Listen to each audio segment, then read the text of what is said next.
Welcome into Bananaball, live on the CW. We bring you the rubber match of this three-game set in Atlanta between the Savannah Bananas and the Party Animals. Over 41,000 fans have packed Truist Park for a third straight day as we get the grand conclusion to the first ever three-game series in a big league park in Bananaball history.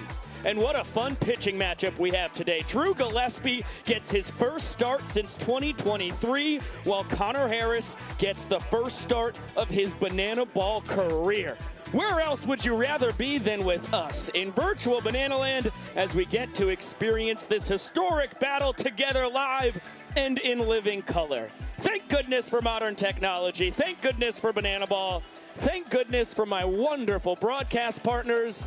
And most of all, thank goodness for our moms as we welcome you inside. He is Josh Talevsky. That is Drake Toll. I am Biko Scala. Our titles mean nothing because it is Mother's Day. A happy Mother's Day to everybody out there. And I'm going to open up this Sat Fest by saying I love you so much, Mom. Thank you for creating me, first and foremost. And thank you for pouring an unfathomable amount of love into me and proving that we can have an unending well of kindness in us. Drake, you're next. What an opportunity it is on national television, the CW today, to say hello to my mom in Valonia, Arkansas, who's watching at home today. What a mom, man. I wouldn't be in this spot if not for her. Her unending love and effort is what got me here. So little of me, so much of her. I love you, and I'm so blessed to be your son. And to my mom and my grandmother, who I know are watching this game together, happy Mother's Day to you both. I love you dearly, and I'm so thankful for the way in which you raised me and just sharing your love for baseball with me and putting me in this position today.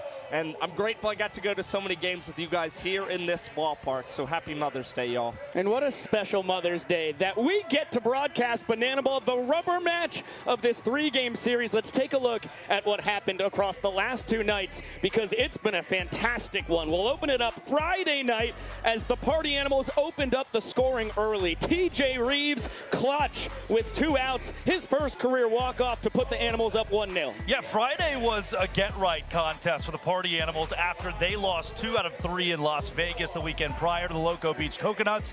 And it was the ability to strike early. That's really all it was for the Party Animals. Let's get on the board quick, and the rest of this game allow guys like Garrett Delano on the mound to cook. Yeah, Delano, 6 scoreless frames, absolutely fantastic. Now 3 straight unbelievable starts from Delano, and then Jake Skoll adding some insurance, another 2-out walk-off. All 3 of the walk-offs for the Party Animals with 2 down. And he had been walked to the plate prior by Kirby Smart. He's the hometown guy, Jake Skoll. It's been a great weekend for him. I know he feels honored to be in this park. Yeah, now you've got Bill Leroy batting with 2 guys in scoring position, top 9.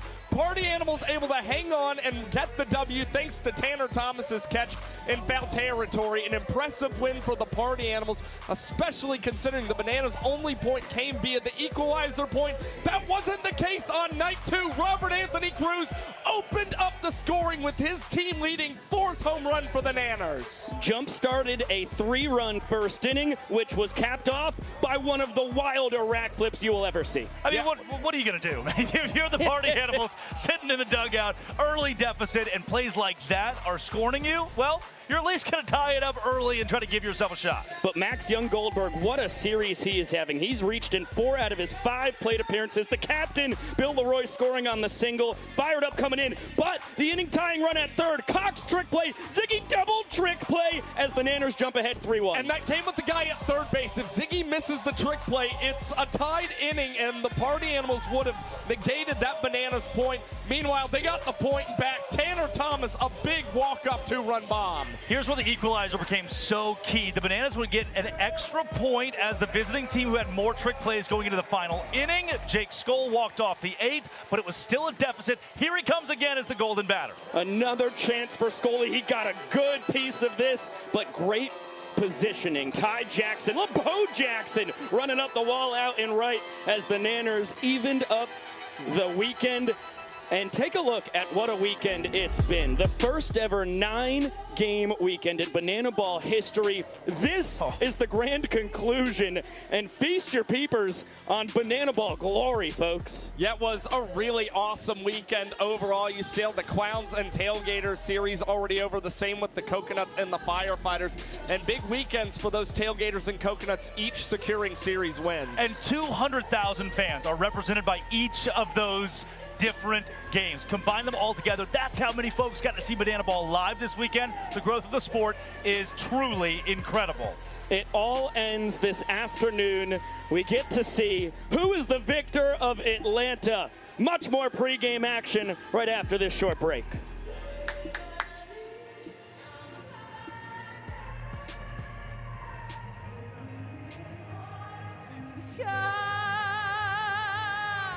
Oh, how I love you, baby, baby, baby, baby. And now introducing your Party Animals cast of 2026. They'll be moving and grooving all night long. It's your party starters. They're loud, they're crazy, they definitely didn't RSVP. It's your party crashers. And here they come, the official Flair bartenders, Stevie P, Flippy, and Torres. He's your master of ceremonies and the life of the party, AJ Kirsch. His farts smell like cupcakes, and he's known as the gassiest mascot in all of sports. It's Farty. And the official band of the Party Animals, Party Down. 1, 2, 3, 4. Do we love you? Oh my. Remedy, Mount Zion. Take this party to the sky. Oh, how I love you, baby, baby, baby, baby.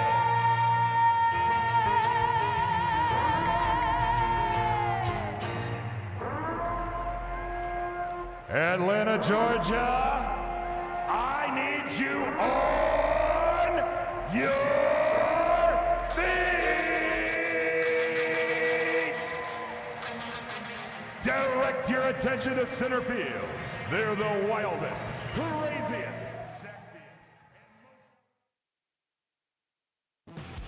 Bananaball is the fastest and most entertaining show in sports. And the 11 rules guarantee the most fans-first experience every second. Unbelievable! Welcome to the Bananaball Championship League. Rule number 1, win the inning, win the point. The team that scores the most runs in an inning wins the point. It's a walk-off winner to the deepest part of the field! Oh my goodness! With the equalizer point, trick plays provide the away team an opportunity to earn a point going into the final inning. And in the final inning, every run counts as a point.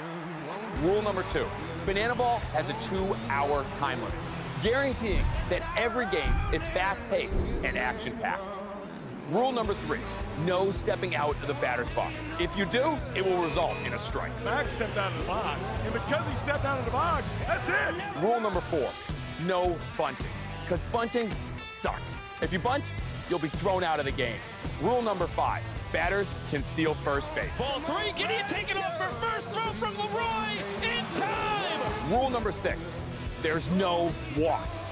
Walks are ball 4 sprints. The batter can advance as far as they want until every position player touches the ball. Those defenders have touched the bananaball. It is a 4-base sprint to open up the ball game. Rule number 7, no mound visits. Nope. Rule number 8, foul balls caught by a fan count as an out. Oh, they caught it! They did! They did caught it on the third point! We're going to showdowns! Rule number 9, the showdowns. In showdowns, the best of the best face off in the biggest moment. One hitter versus one pitcher with one fielder behind him. And the hitter has to score. Deep to right center. See you later. Rule number 10, the Bananaball Challenge rule gives the coaches and you, the fans, a chance to impact a call on the field. Rule number 11, the golden batter. Once a game, each team can give any player an at-bat, regardless of the lineup. This offers the biggest matchups on the biggest stage. Big on big. Tamer, let's go! Let's go! Let's go! Get out of here, ball! That thing had a family! And those are the rules of bananaball.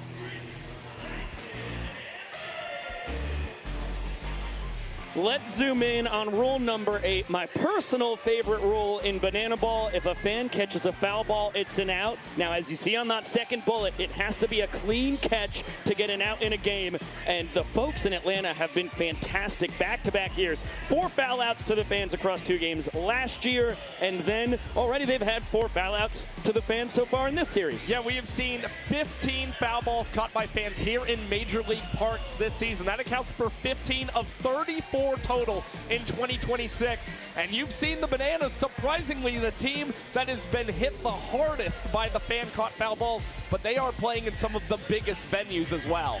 There are 41,009 defenders at any point in time in this venue. That's the beauty of this game, the beauty of bananaball.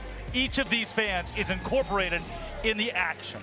And we learned it on the Party Plaza as well. The folks here in Atlanta, I mean, they are just athletes. They had a heck of a performance when we were hitting them foam balls as well, especially on Friday night. Take a look at the 4 foul outs to the fans across our 2 games so far this weekend. Reese Hampton was the only victim on Friday night, and then Andy Cosgrove, the first to foul out to the fans last night. And that was in Andy Cosgrove's first at-bat of the game. He was batting leadoff for the Party Animals. He fouled out to the fans to start the game.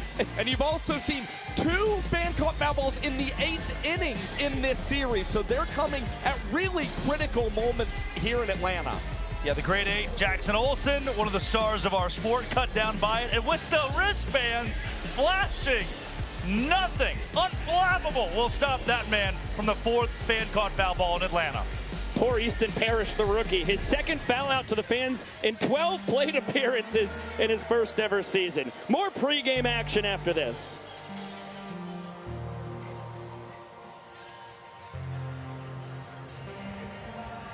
What's up?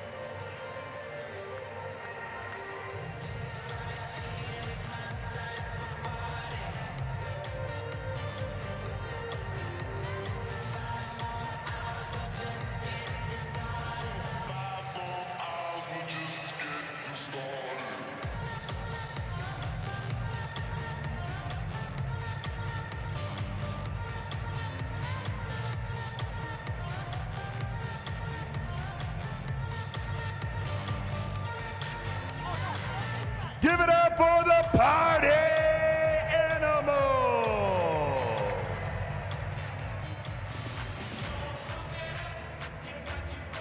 Fans, it is now time for what has become my favorite pregame tradition prior to the greatest party in sports. Because we all know it's not a party without a little bottle service. Meet our bottle service baby, 11-month-old Adley. Will Adley take the bottle? She took the bottle! Yes, yes, yes, yes, yes, yes, yes, yes. Party on, Adley!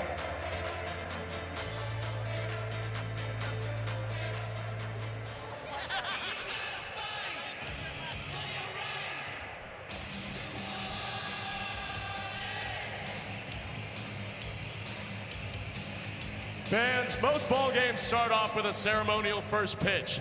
But in case you haven't noticed yet, this is not an ordinary ball game. In the Party Animal Kingdom, instead, we prefer to kick things off with the ceremonial first chug of the game. So I'm here with James and Justin, and these 2 beefcakes are gonna throw down and compete to see who can chug his can the fastest. Whoever chugs his can first will earn the distinct honor of towing the rubber and firing his can home toward our catcher behind home plate. But that's not all, folks. The stakes have never been higher, because the winner of today's first chug will also take on the mantle of becoming the Fan Challenge representative in today's ball game.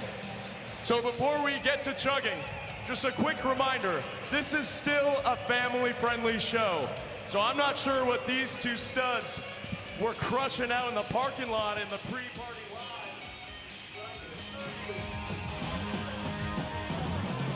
Welcome back to Bananaball live on the CW from Truist Park in Atlanta, Georgia. The finale of this 3-game set between the Savannah Bananas and the Party Animals. And in the first 2 games of this series so far, although a win for each side, the Bananas have claimed the equalizer point in each contest. That means they have had more trick plays than the home team Party Animals going into the final inning, and that really loomed large last night in a 4-3 victory. Yeah, it was the deciding factor for the Bananas, that 4th point that got them the narrow 4-3 victory. 22 trick plays from the Bananas across 2 games. Last night, only 1 trick play missed. They really cleaned some things up defensively from the night before, and it led them to victory. The Bananas have 5 points in 2 games total. 2 of those points came off of the equalizer due to their defense. On night 1, it was their lone point of the game. Last night, the difference. We couldn't go to Showdown for the tied ball game because the Bananas had so many trick plays. They trumped the Party Animals, took that point, won the game because of the plays you're seeing right now.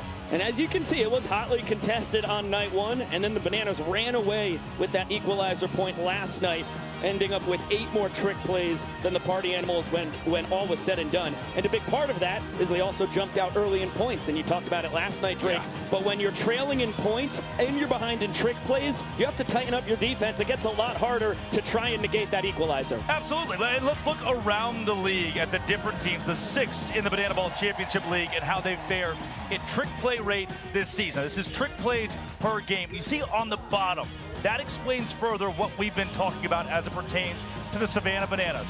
When they are the away team, they've struggled all season long to capture the equalizer. Here in Atlanta, they are 2 for 2. That's brand new for Tyler Gillespie's squad. And you see them averaging 9.5 trick plays per game this season. They are averaging 10 even when playing the Party Animals this year. They've done a great job at putting the pressure on the boys in black and pink, especially considering you saw a 4 trick play inning from the Bananas last night, and you've seen a couple different 3 trick play innings from the boys in yellow in this series. And on that note, Josh, they averaged 10 against the Party Animals in each contest. The Animals in 2 games here in Atlanta have 11 combined. Yeah, that is a problem when you are the home team Party Animals. And let's just honor the magnificence that is the Texas Tailgaters, nearly averaging 12 trick plays a game. They had 15 in every single game this weekend against the Indianapolis Clowns. See you in a minute, Fluff.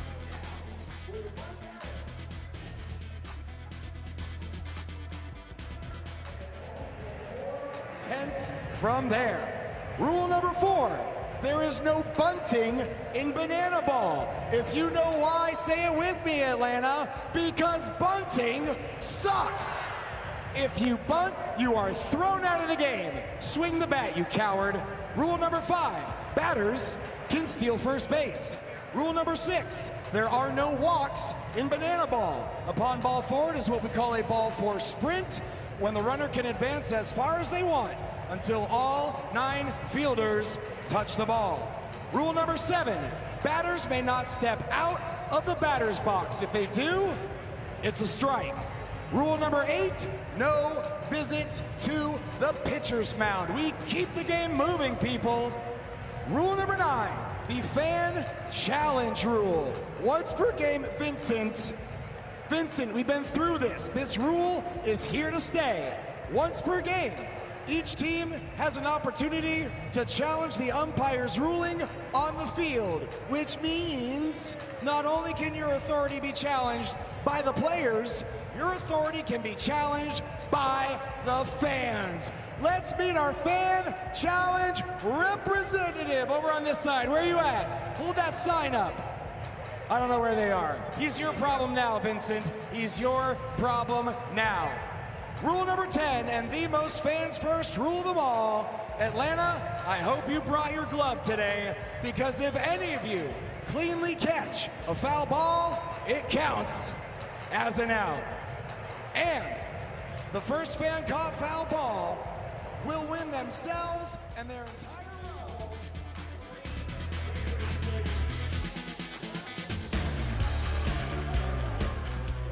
Welcome back to Bananaball live on the CW. Heck of a pitching matchup today. Drew Gillespie, only his third career Bananaball start, his first since 2023. Connor Harris, the rookie, the first time he's ever made a start in his young Bananaball career. And the reason you're seeing Gillespie today, who is typically in the closer role for the Party Animals and was the 2024 Bananaball Pitcher of the Year in that closer role, they need to bring the mojo back. The bad man from Albuquerque has not been that bad man from Albuquerque. Instead, his late inning fall-aparts have marred his 2026. He was spectacular night one here in Atlanta in a relief role. Tonight he starts to get his get back. But you see Connor Harris, on the other hand, he, across his career at Winthrop and George Washington, 68.5% of his games were starts. So this is something that he's very comfortable doing. And Tyler Gill wanted to put him out on the mound because he continues to hear from all these players across the Bananaball Championship League that he is one of the most uncomfortable at-bats. A big, herky-jerky guy out there on the mound. A nice three-pitch mix as well. He's been really solid for this Banana squad. You hit the nail on the head. Herky-jerky. He's got an odd delivery, and that can throw you off. And he's the tallest player in the sport when anybody is not wearing stilts. 6 feet, 8 inches tall. Harris, all arms and legs. And as you talked about, Josh, the majority of his outings in his college career were starts. That's 39 starts across over 200 innings between George Washington and Winthrop. And on the other side of the coin, Drew Gillespie. We get a trip all the way back to Franklin Field, September 8th. Kira Delano was supposed to start this game, injured his ankle warming up out in right field, and Gillespie was stupendous. 7 1/3 innings getting the win. Yeah, he really stepped things up for the Party Animals. It was a key part of them being able to rattle up 9 straight wins and win that season series against the Savannah Bananas in 2023. All-around dominance for Gillespie. And again, he did that on very short notice. Today, he is very prepared for this start. You got to feel good about what he can do. Talked to him this morning. He's supremely confident in his abilities to start, and this is the moment where he revitalizes his year. Rex Castillo also spoke to Drew. Hey guys, you know Drew Gillespie, the closing pitcher, right? Well, I want to reintroduce you to Drew Gillespie, the starting pitcher. Last time you got that role, September of 2023. Let's go back to that time. What was it like to be the starting pitcher, get the call from Vava then? Yeah, that was quite some time ago. I remember that day quite literally like it was yesterday. Vava came up to me and was like, hey man, we need you to start. Delano just went down with an ankle injury. It's like, you're joking kind of reaction, but then went out there, you know, just did what the team needed me to do, and that's what I'm hoping to do tonight. See, it was a little bit of walk down memory lane right there, but let's talk about today. Drew, it's been over 900 days since then, but is there an excitement, or are you just ready to step up and help out the Party Animals win this series? Yeah, the nerves are there. They're always there, which is a good thing in my opinion. And yeah, I'm excited to try and start this one off hot for the Party Animals, get this win. Not a must win, it's still early in the year, but definitely it'd be nice to get this win the series and move on to Indianapolis. And not a must win today. Of course, everyone wants the black and pink to win, but we got to do a must thing. We got to give a shout out to Mom. You want to give a shout out to Mom on Mother's Day? Of course. Hi, Mama. Happy Mother's Day. Love you. Tune in, and I'll talk to you later. See, there you go. Guys, I'll send it back to you. Thank you very much, Rex. Happy Mother's Day, Sharon. When we come back, we will get the entire starting lineup for the Party Animals in front of this full capacity crowd in Atlanta.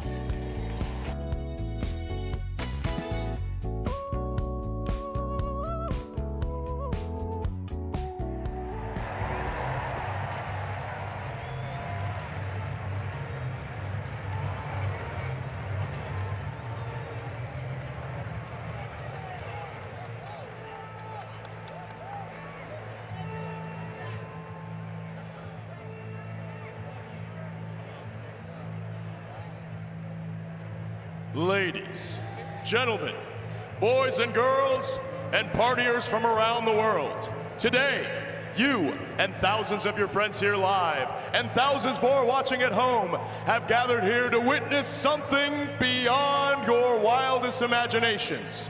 From 6th Street to Bourbon Street, from Tampa Bay to Broadway, party people come from across the globe to witness this. This is not baseball. This is the Rage Cage, where the wildest, craziest, sexiest players step into the gauntlet. This is a game of the fans, by the fans, and for the fans. But this is not your granddad's pastime. This is not just another Mother's Day at the ballpark. This game is baseball by birth, fruit by name, and an absolute worldwide phenomenon by the grace of God, featuring Little John.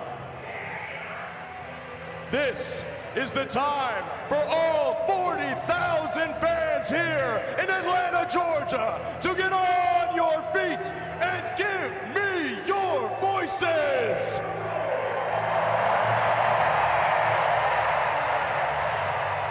Because this is the greatest party in sports. Ladies and gentlemen, this is...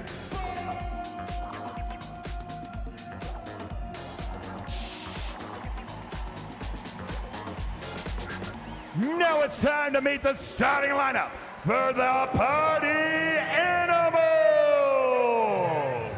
Coming from in front of Section 10, the catcher, number 5, Andy Cosgrove.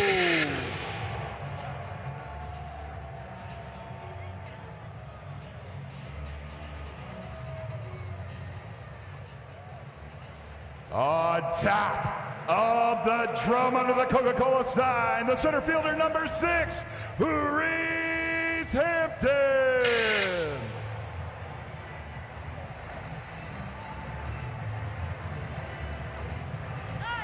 Coming from between sections 410 and 411, the designated hitter, X. Jakes, go!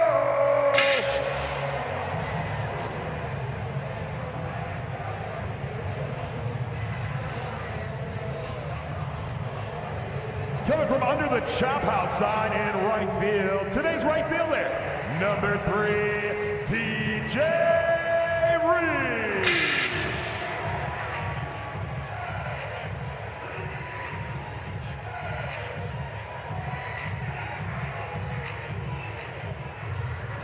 Coming from the Jackie Robinson staircase between 241 and 242, the first baseman, number 2, Jason Swan.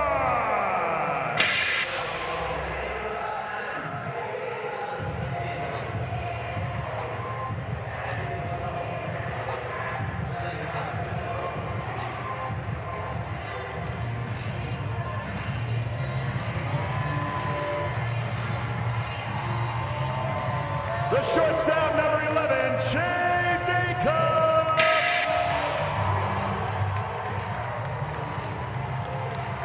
The second baseman, number 1, Ashton Lansdale.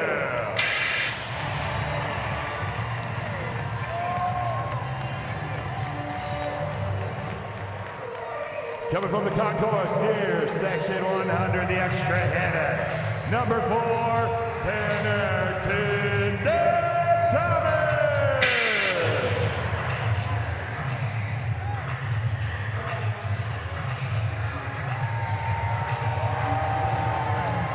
On top of the third base dugout, the third baseman, number 8, Bryson Bloomer.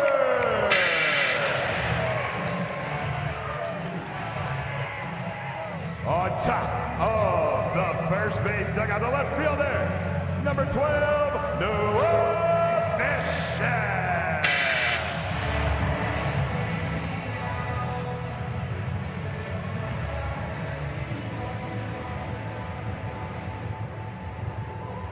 Coming from the first base dugout tunnel, today's starting pitcher, number 28, Drew Gillespie.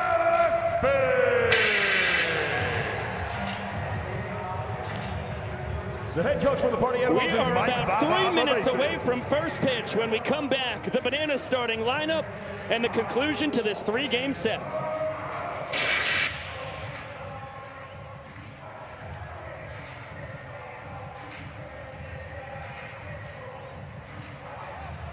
Ladies and gentlemen, at this time, we ask that you please rise if able. Remove your caps and join us in honoring America with the singing of today's national anthem. Please welcome to the field the Four Fellers Quartet. Oh, say, can you see by the dawn's early light what so proudly we hailed at the twilight's last gleaming,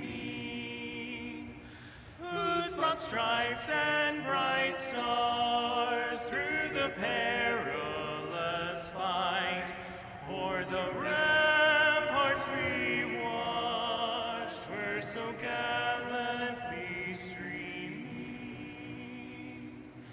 and the rockets' red rockets glare gave proof through the night that our flag was still there.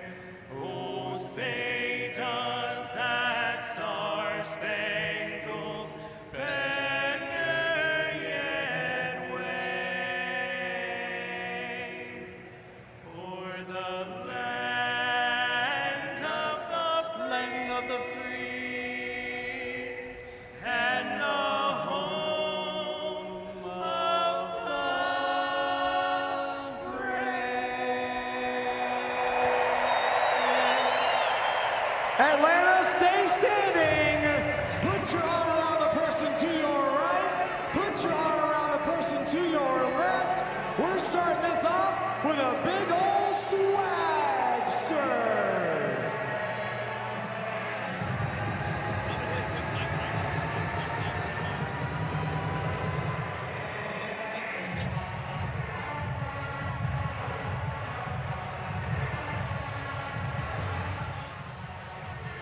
We are mere moments from first pitch as we bring you Banana Ball live on the CW, the original rivalry in the sport.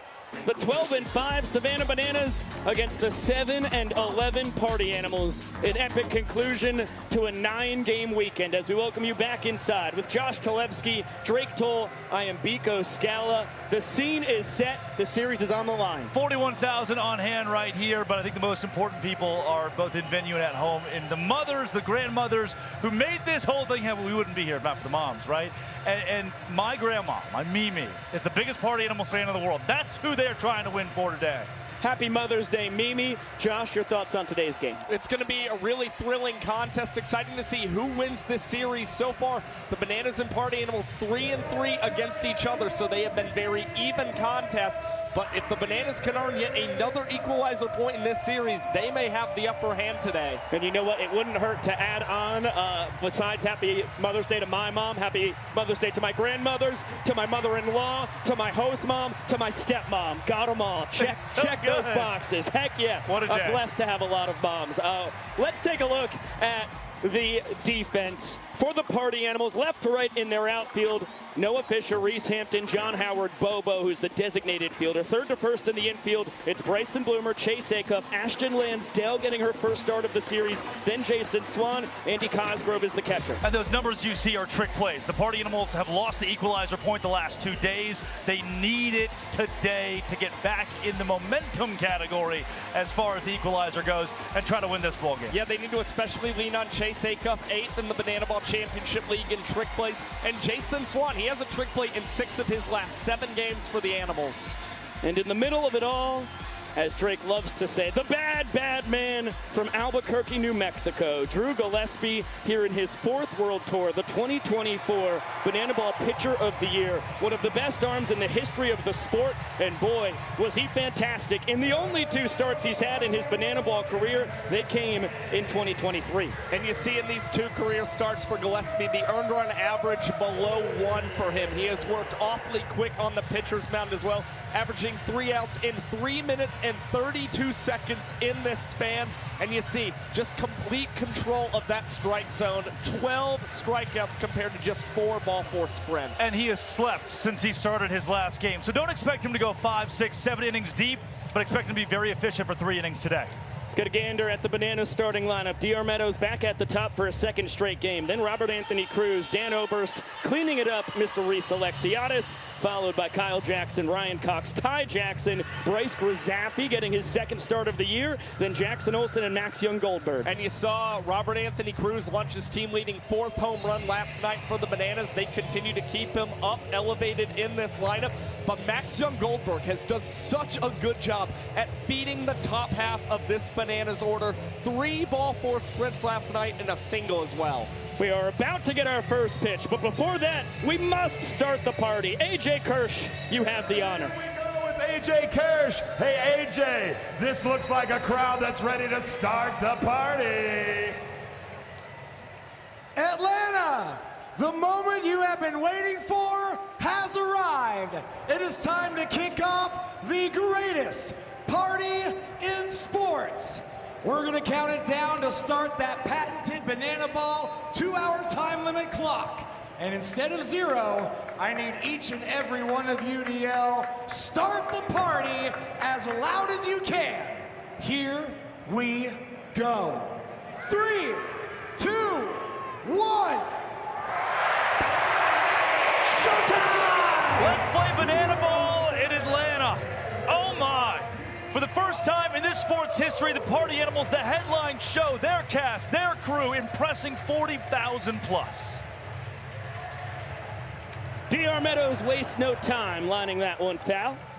And we are underway. The Bananas team leader in batting average comes in hitting .377, even after only going 1 for 7 so far in this series, and he is plunked right on the number 5. The doctor taps his helmet, a little inside banana ball. That means he's not injured. And if the Bananas have any scheduled entertainment, should one of their hitters be plunked, then they would have done it. DR did a forward roll. For Gillespie this season, too, that's been one of the bugaboos. He's now hit 5 batters in a 3rd innings. And we talked about it on Friday night when he came in. He'd only hit 8 batters across over 150 innings in his banana ball career coming into this year. So it's just an odd outlier stat right there. You can never predict baseball nor banana ball. Robert Anthony Cruz got the offense going last night. A home run to right, 2 batters into the game. He chops this fair down the first baseline. Danny Hosley, the designated runner for the first time in his career, he goes first to 3rd. Rack into 2nd with a double. Andy Cosgrove apoplectic at the call by first base umpire Jake Moore. He was sure it was foul. They want a review of this. There's a challenge coming from the Party Animals dugout. And obviously all of the guys in pinstripes were vehement about it. This is such a tough call to overturn. Yeah. The hardest to overturn in banana ball. You have to get an angle that proves to you that the ball was foul. And each team has one challenge. The Party Animals could have just burned theirs. We won't be able to tell from an angle like this. That angle will not tell you anything. It's where the ball crossed first base, and that angle won't tell you anything either. It doesn't matter where it bounces. Right. It's where it crosses first base. Right. And without and if the ump cam of Vincent Chapman, if we have the ump cam, that's literally the only thing I think that could possibly flip this call. Correct. We do not have the ump cam today. And it could be an inch inside that line or on that white line in the air. There's really no way to tell in a scenario like this. And I'm not seeing any definitive camera footage that proves that this is a foul ball. The Party Animals will lose their challenge for the rest of the game on just the 2nd batter of the game.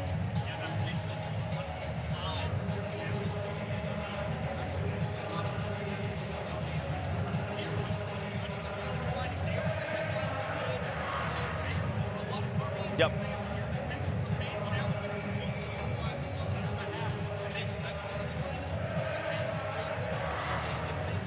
And by the way, this is what we're seeing. The umpires in the dugout could have something entirely different as far as their psyche, the way they're talking about this. Sure. Their discussion is separate from ours. It's their call that will ultimately decide where this sways. Here we go, Vincent Chapman. Review, the ruling on the field stands. Yes. Exactly what we thought. So if it was a ball in the air off the bat, then it's where the ball lands. But it was a chopper from Rack, so it's just where does it cross the base. And Jake Moore had the best view in the house. He thought it was a fair ball. Yep. You've got to have clear evidence to overturn his call. So a Baltimore chop, 2-bagger for Cruz.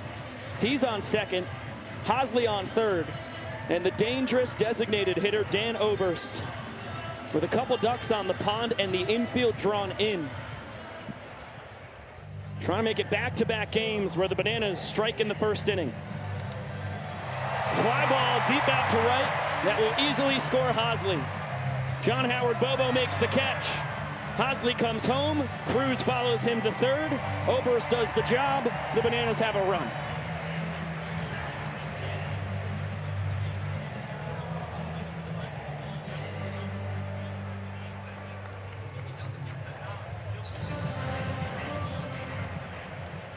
He had a double to right in the first inning last night. There's a child at home plate, boys. I don't think that's regulation. And you're not talking about Nisnik or Klena? That's exactly what I was talking about. There's a princess amongst the children. Right. All right. Spin from our youngster. Some swagger. She's been rehearsing that all week. I'm not sure what she was supposed to do, but I think she nailed it. Nailed it for sure. And let's keep in mind, the sport of bananaball, every inning counts as a point. So the Bananas have not officially scored in this game yet. It's 1-0 in the first. The Party Animals can still match it in the bottom half of the inning, or even win the point themselves if they rally. What a tough start for Drew Gillespie. Hits D.R. Meadows on the second pitch of the game, and then induces a ground ball that hit somewhere else in the infield. Could have been a double play. It just happens to hop over his first baseman, who's holding on Hosley. That is a real tough luck double. And he's behind 1 run, trying to limit the damage to that infield still in. Reese Alexiadis bounces this one to third. Between the legs, Bryson Bloomer gets the trick play. That is a big second out.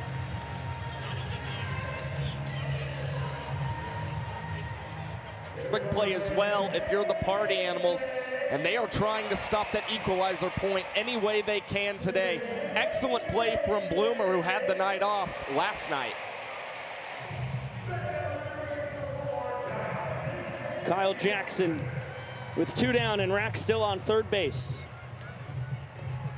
Backdoor bender in there for strike 1. KJ 2 for 6 on the series. He had the only extra base hit for the Bananas on Friday night, a double. Yep, 0 for 3 last night with a ball 4 sprint. That would mean that a guy with a 452 OBP is probably due. You know, video game numbers once again for Kyle Jackson here in his second full World Tour. But a wave and a miss. A sword at that as Drew Gillespie limits the damage to just 1 run, and he is fired up. And Kyle Jackson's been one of those defending, or should I say MVP candidates for the Savannah Bananas this season, and in bananaball at large. Got ahead of him 0-2, challenged him up in the zone. Great execution. Here's the Bananas defensive alignment with 1 run to work with here in the first. Left to right in their outfield, it's Rack Alexiadis and Ty Jackson. Then in the infield, third to first, KJ Cox, Olson, Young Goldberg. Bryce Grizappi, his first ever start behind the dish. Alex Ziegler, the designated fielder. Yeah, you've got a rookie-to-rookie battery today in Harris and Grizappi, but Ryan Cox and Kyle Jackson have really been those big forces in earning the Bananas the equalizer points in both games this weekend. Both guys have had a trio of trick plays in each of the first 2 games. In the middle of it all, the 6'8" righty Connor Harris out of Avon, Connecticut. 3-pitch mix, fastball, knuckle curve, kick change. Guy who was a starter across the majority of his college career at George Washington and Winthrop. My favorite nugget on Harris, he was a visitor, a part of the Bananaball developmental team in 2025, and he was actually injured the week of that team's first games. Didn't know if he'd be able to throw, and he only had 6 games as a visitor to prove himself in the sport. Nonetheless, worked his way back, looked good enough in practice and what limited time he got, and was drafted by the Bananas, and now starting in front of 40,000. And he's had a very solid last month for the Bananas. He averaged 3 outs in 3 minutes and 33 seconds in April. That was 4th best in the league. Here is the Party Animals starting lineup. Cosgrove, Hampton, and Skoll due to swing it here in the first. Then TJ Reeves, the cleanup man for a 3rd time in this series. Swan, then Ashton Lansdale, the pride of Marietta, Georgia, from 10 minutes down the road, hitting in that 6-hole, followed by Acuff, Thomas, Bloomer, and Fisher. And you're wondering, why is the leadoff hitter hitting .212? Well, he was the rookie of the year last season, a 17th rounder. to the Minnesota Twins. Andy Cosgrove, one of the best in the game, still waiting to catch on. And Reese Hampton, despite that 182 average, has a 341 OBP for the former Detroit Tigers farmhand. Well, you talk about what Cosgrove did in his first full World Tour last year. Hit 335, had a 437 on base percentage, and led the Party Animals with 13 walk-offs. He came up in the clutch so often. He'll represent the inning tying run for now. And he drives this deep out to left. Rack in pursuit, and he won't get there. One hop into the bullpen. Ground rule double to get the Animals offense going. That is the kind of knock that Andy Cosgrove needs to build the confidence. Again, hitting .212, but still has 15 RBI, a 328 OBP early this season. Bump that slugging up. Cosgrove to second base. Now Mark Smith, the designated runner, will take his spot. And Reese Hampton, a chance to even up this inning in one fell swoop. He represents the inning winning run. Happy Mother's Day from Farty. Love that. Farty's got an interesting story. Yeah, I didn't know if we were going to mention it or not. Originally an orphan in the jungle, right, who found his way to the Party Animals. Right. He considers them all to be equally his mother. Okay. Happy ending. Reese Hampton flicks this one out to left center. Alexiadis tracks it down. Smith is going to tag. No! Wow, I cannot believe Mark Smith did not tag and go to third there. Vico, from my vantage point, I think he would have had it by a step or two if he takes off. I did too. Alexiadis has a fantastic arm, but you have to challenge him in that situation. Right. And down by a run in this inning, you got to force it. And usually that's a scenario where, you know, Reese Alexiadis tries a tip drill, some kind of trick play to get the Bananas on the board, but instead just trying to make sure he can hold the inning lead right now. That's why you didn't see a tip. As soon as he had, Mark Smith could have tagged up, and it would have made his life a lot easier. We'll see if it ends up mattering here in this first inning. That one gets the outside corner to even up the count on Jake Skoll. That 90 feet so important, too, with the MVP at the plate. Right, you would potentially see the Bananas bring the infield in, trying to earn the point here in the first inning. And you know the old adage, you bring the infield in, hitter's batting average goes up 100 points. He already got a guy hitting 344. Last night, Jake Skoll, late innings, walked off the 8th with the infield in. And it was on a soft grounder through the right side. Patient as ever. Skoll works the count full. Now with the ball four sprint, every defender will have to touch the ball, so Mark Smith will have plenty of time to score easily and tie the first. The payoff. Fastball misses. Skoll knots this inning up as Smith comes home. And now the inning winning run aboard. And you're wondering, you may be wondering at home, why didn't he run? He can go as far as he wants till the entire defense touches the ball. Skoll's hamstring still at about 80-85% right now. He's nursing that injury. It's why he's not playing in the field. But his bat is so good, you have to have him out there. And now he ties the inning with an RBI. Picks up his 4th ball four sprint of the weekend. Gosh, hope that woman is okay in the upper deck. I think that foul ball from TJ Reeves got on her quickly. TJ, bananaball rookie, 6th round draft pick. And he cranks this out to left center. Alexiadis can't get there. Skoll cruising around third. Relay from Cox.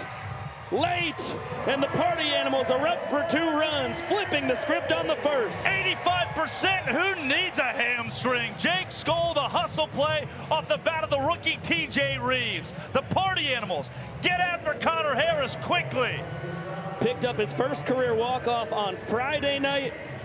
Doubles that tally here this afternoon. The Party Animals lead 1-0, and let's see what's going on with these Party Animals princesses.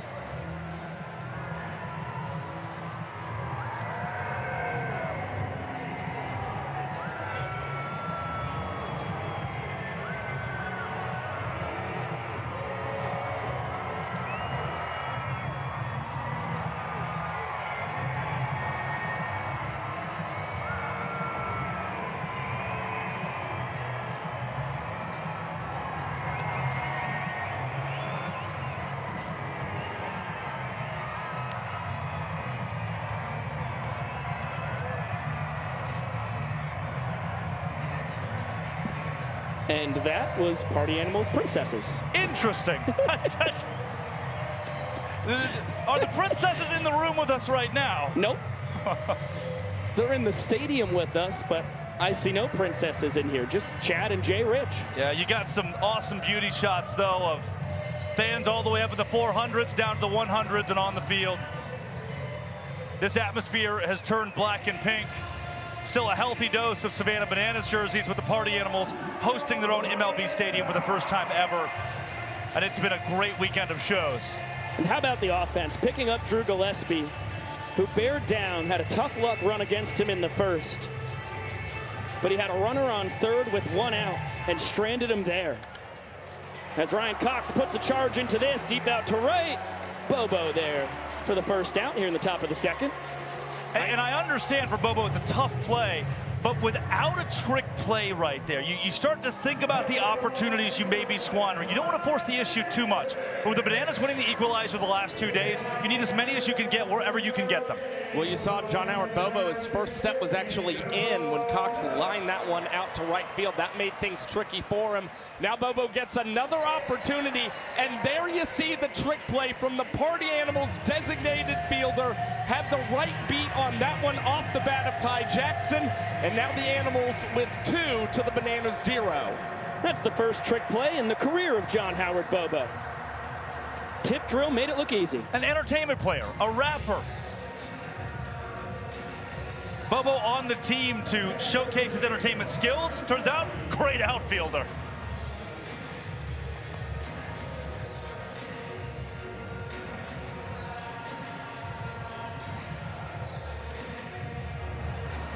Two-two count on Bryce Grozaffi. This is only his second career plate appearance. His first was in his home state of Louisiana in the Superdome in front of 70,000 fans. He doubled. Drew Gillespie strikes him out. And that comes in 1 minute and 21 seconds for Drew Gillespie. A lightning fast inning for the right-hander. And this is exactly what we talked about. When this guy gets starts on the pitcher's mound, he works at a lightning fast pace. As we head to the bottom of the second, I'll tell you what, this crowd is bananas, and it looks like some Banana superfans have taken over the fan cam. See Minions and Monsters only in theaters on July 1st. Get your tickets now. It's gonna be bananas. I love those Minions. I like the ones with 2 eyes. They freak me out a little bit less. Let's see what's happening on the field. Party Crashers will be checking IDs, so be sure to get your drinks while they last. They're going to go fast.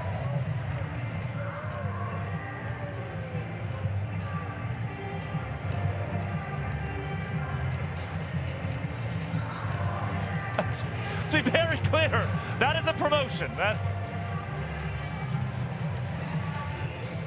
the Party Animals Flair bartenders love to cook up some cranberry juice and water, no doubt.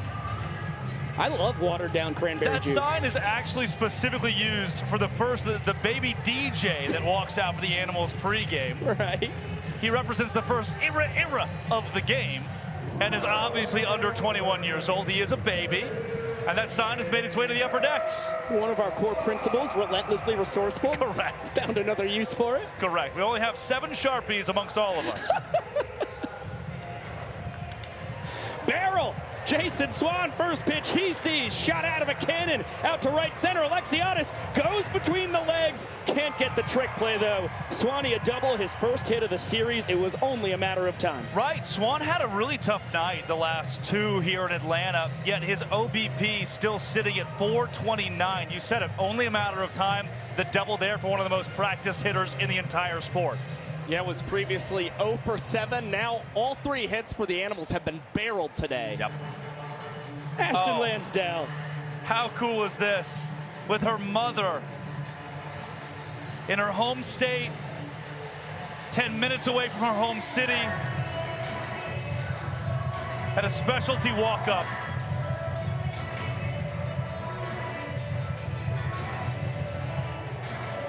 And Ashton's turned into a legend of bananaball. Yeah, this is quickly her 3rd world tour. Started as a Savannah Banana back in 2024. This is her 2nd campaign with the Party Animals, beloved by her teammates and fans alike. Fits in so well with this team, too.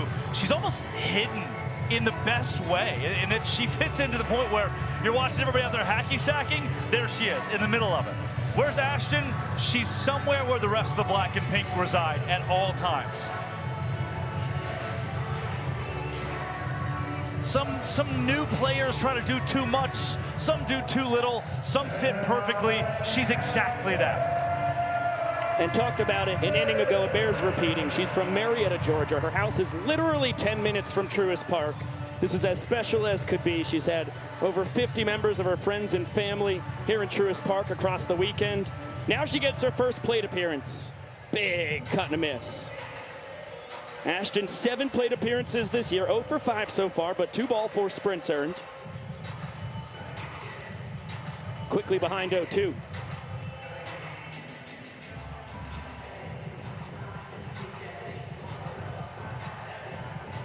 Inning-winning run on second base as Harris misses wide. And Ashton, a member of the United States Women's National Baseball Team since she was 17 years old, all the way back in 2018. She was the youngest member to make that 2018 team.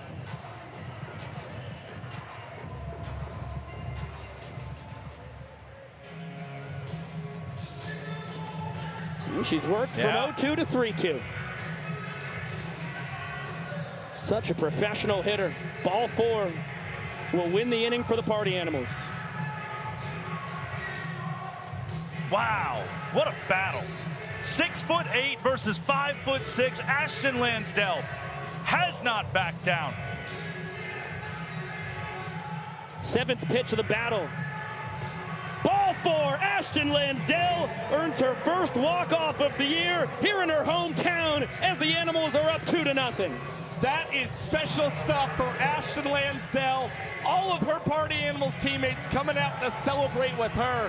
And the Animals striking early today in Atlanta, already up 2-0. Oh no. To the Party Animals game Oh today. no, here Mark, it comes. you're first, are you ready? But first, I need everyone to clap. Oh no, don't do it.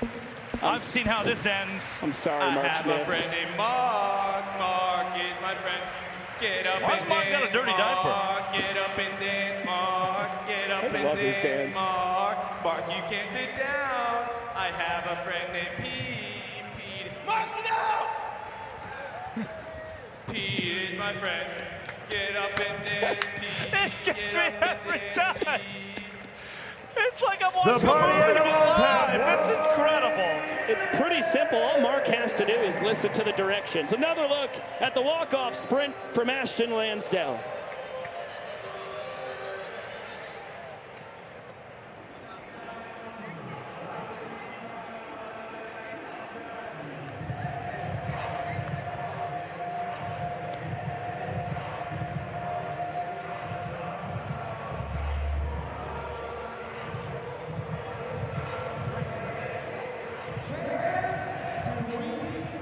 Treat for you. Things move fast here in Bananaball, and this is the world's fastest party. We've got 2 lovely moms here, Catherine and Mika, and here's what the race entails. You're gonna start at home plate. When I say go, you're gonna run to first, where you are going to demolish a cupcake as fast as you can. You're gonna take off to second base, where 2 Party Animals will be waiting for you with delicious frosty beverages. You gotta down those drinks, run to third base, where you will retrieve a pie, and then you 2 will be waiting at home plate, and the first competitor to pie their son will win world's fastest race. Ladies, to the plate. And here we go! And they're off. They are sprinting with everything they've got.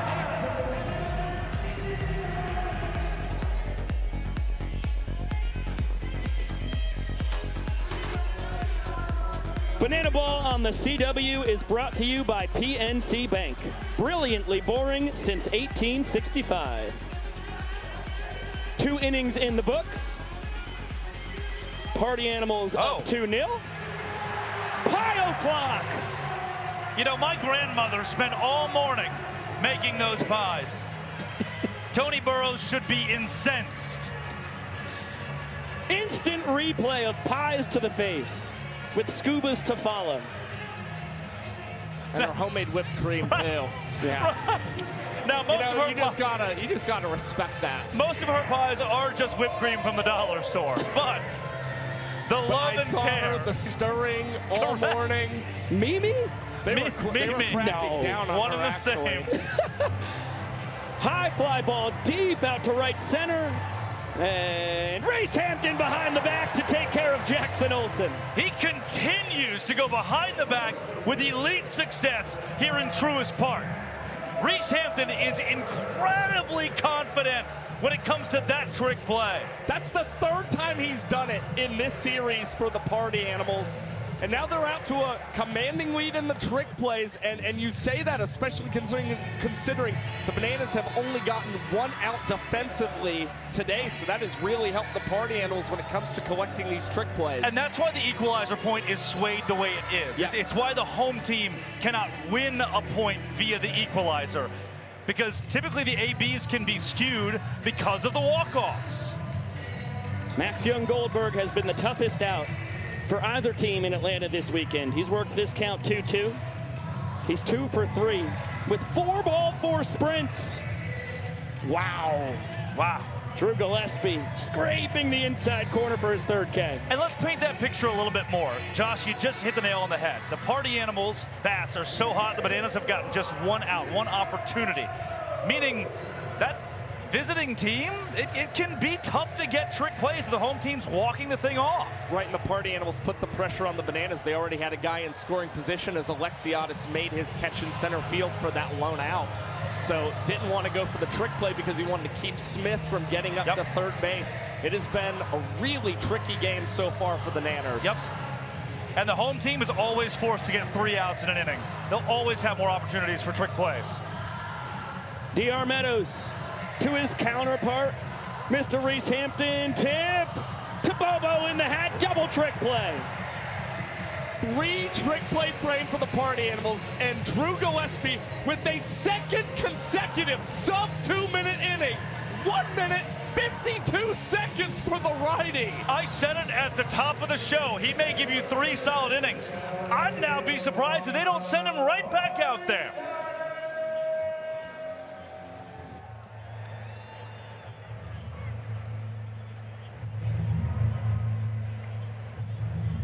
And YouTube, it's just us. Hey! You guys excited for our Hey Baby today or what? I'm thrilled. Let's let the party starters dance, though. These guys rock. I do like them. That guy was Bam. He was in Guardians of the Galaxy 3. Are you serious? You didn't know that? You serious, Clark? Absolutely. You're serious, Clark? Go ahead, give you something real nice. That's not new news to you, is it? Yes. That's brand new? Well, yeah, he's a brand new party starter. No, he's not. Bam was here last year. Oh, yeah, that's right. He's the only party starter. Sorry, you guys. Here last year. Sorry, you guys. Sorry, you played the firefighters every single game of 2025. That's not my fault. Yeah, Bam's there he is, man. Yeah. In Guardians of the Galaxy. Yeah, there he is. Bam's the only returning party starter. I'm sorry about that, Bam. Legend. Like he could have been moonlighting as a member of the Blue Man Group, too. Tobias Harris, I just blew myself.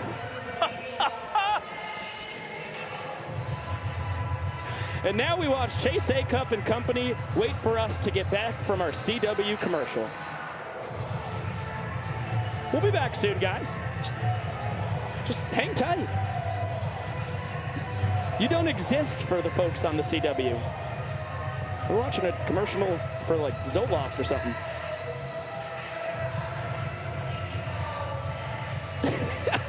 Acuff.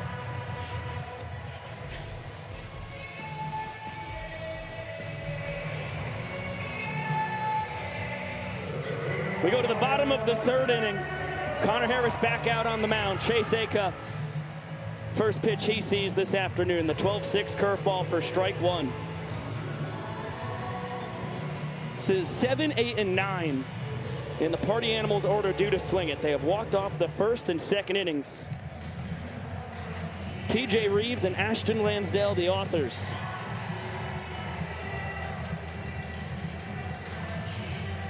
As Acuff ahead 2-1 in the count, 2 for 6 on the weekend, a ball, 4 sprint, and a run driven in. You said it, Josh. Herky-jerky for Connor Harris. The different style of delivery. And you're just seeing the mechanics kind of all over the place right now for Connor Harris. Has recently gone back to the windup, looking for more control on that pitcher's mound, but that has certainly not been the case. Already 2 sprints for Harris today. Chance for Ryan Cox. He fields it between the legs. 360. Alex Ziegler between the legs. The Keystone State connection. Cox to Ziggy for a double trick play. And all of a sudden, that trick play count is right back within striking distance for the Savannah Bananas. 5-2, the Animals still lead, but the Bananas can continue to close that gap in this inning. And you see the effect of the designated fielder as well. Alex Ziegler inserted at first base. He can play at any position on any particular inning, so they opt to use him at first base, much like they have all season, and you see him and Coxie teaming up to get 2 there. Tanner Thomas is the hottest man on the face of the earth. And he's great at banana ball. Now 2 for 5 on the weekend. He had that moonshot all the way into the chop house. 2-run blast to walk off the 7th inning. Grabbed victory in the frame from the claws of defeat, with the Animals down to their final strike. Really made it a fascinating ball game that the Bananas held on to win to even up the series. And now Bryson Bloomer, who went 1 for 3 with a double and a big run scored in the 8th inning on Friday night. Did not see the field last night. The veteran here in his 4th World Tour. Behind the back attempt, Olsen boofs it, can't grab the ball, but Ty Jackson there to clean it up. So it will not be a trick play missed. It's just your old-fashioned 4-9-6 fielder's choice. And for anything that shallow in the outfield, it's almost a guarantee for the Bananas. You go for the trick play. If you boof it, odds are you throw a man out at second base. Exactly what happened here. Taking off and stealing second is the Boomer. His second steal in as many tries this year, the defending stolen base champ. Right. 29 swiped bags in only 32 tries last year. You've seen a downtick from him in 2026. That's a smart stolen base, because if Harris can't fire strikes here to Noah Fisher, a ball, 4 sprints going to lead to another walk-off and another point for the Party Animals. Great job by Bloomer to get in scoring position. Now, Fish has been in a bit of a slump here, so that makes it even tougher to carry a patient approach to the plate, something to monitor with 2 down. But I'll tell you what, he got his first walk-off of the year last night on an RBI ball, 4 sprint. And this is where, in a 2-2 count, when you're a Connor Harris, you really want action on this pitch. Yes. You don't want to go to a 3-ball count. Fouled straight back, we'll do it again. Fisher's not going to make it easy on him.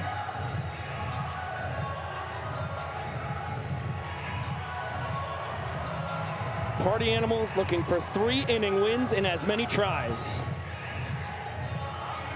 And a lot of things make this next pitch huge, but here's one. Noah Fisher, 2 ball, 4 sprints, 12 strikeouts in his 42 plate appearances this season. An action pitch, 3-2. Lofted out to right. Ty Jackson coming in.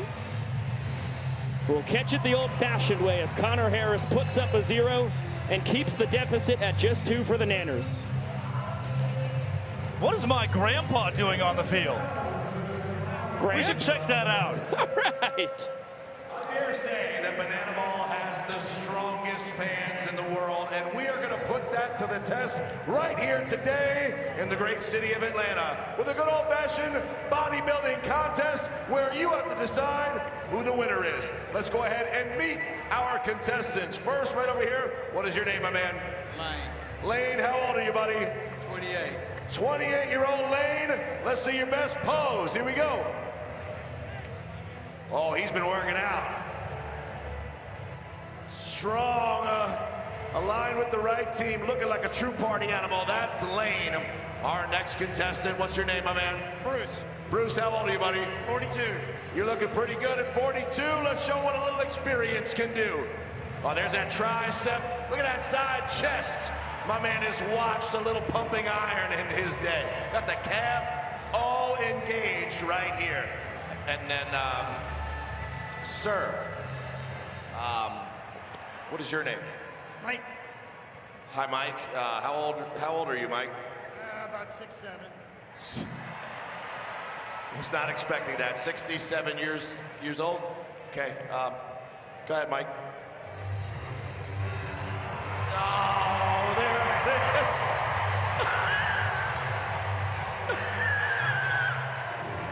Oh, all right. Fans, it's time for you to decide. Was our winner Lane? Was it Bruce? Or was it Mr. 6'7" himself, Mike?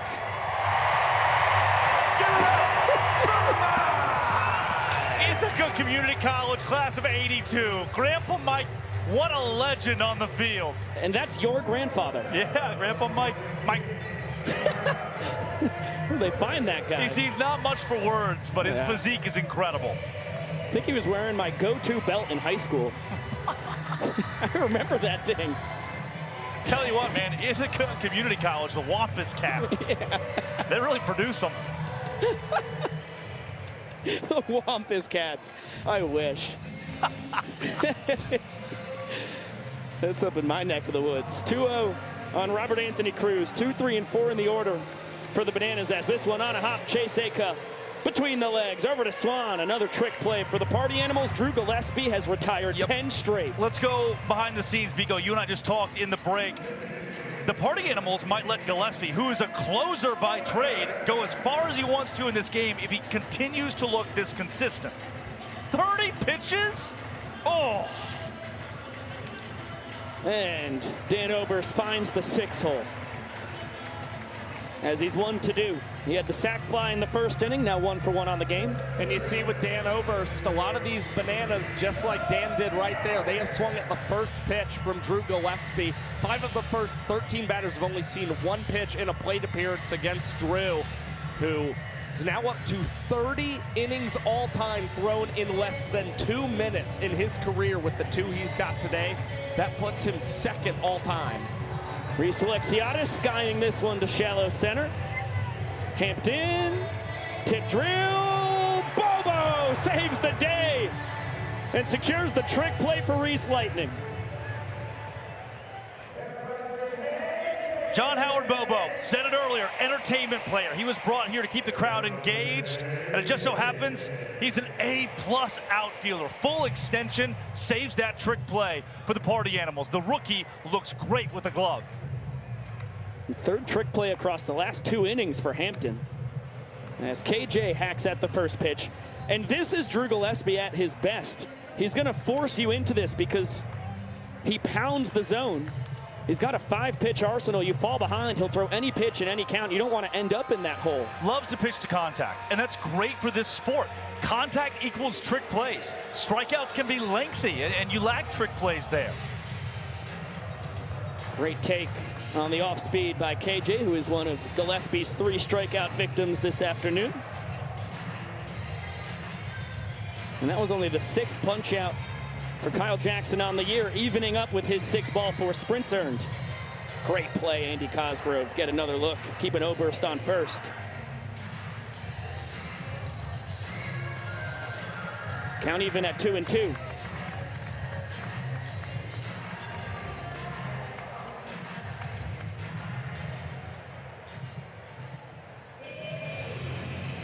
And the count is full. This is the first pinch of stress Gillespie has felt since the first inning. This is what's rare to see. 3-ball counts from Gillespie, just a 5.2% sprint rate this season. And once again, it's high heat against Kyle Jackson and more swing and miss stuff from Drew Gillespie. Another shutout frame for the right-hander, still 2-0 Animals. The bad man is back.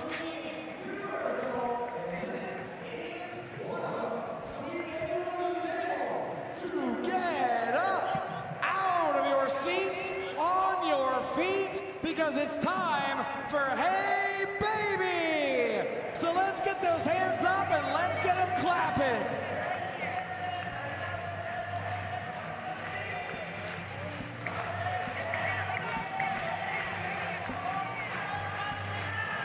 Here we go. We got him on the tube here. We're tubular, we're babying. Hey! Yeah!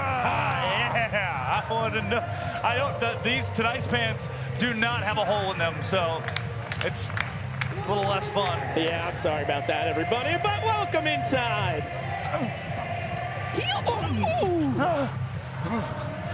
What do you want to know, huh? What do you want to know? You be my girl. Yeah. To the left. Yeah. Ooh, that was kind of hurt my shoulder right there. I'm gonna shoot you straight. Looking up the sweat's a hot one in Atlanta today. Now, why can't Babas see the Hey Baby on national television? I think copyright, Babas. Hey,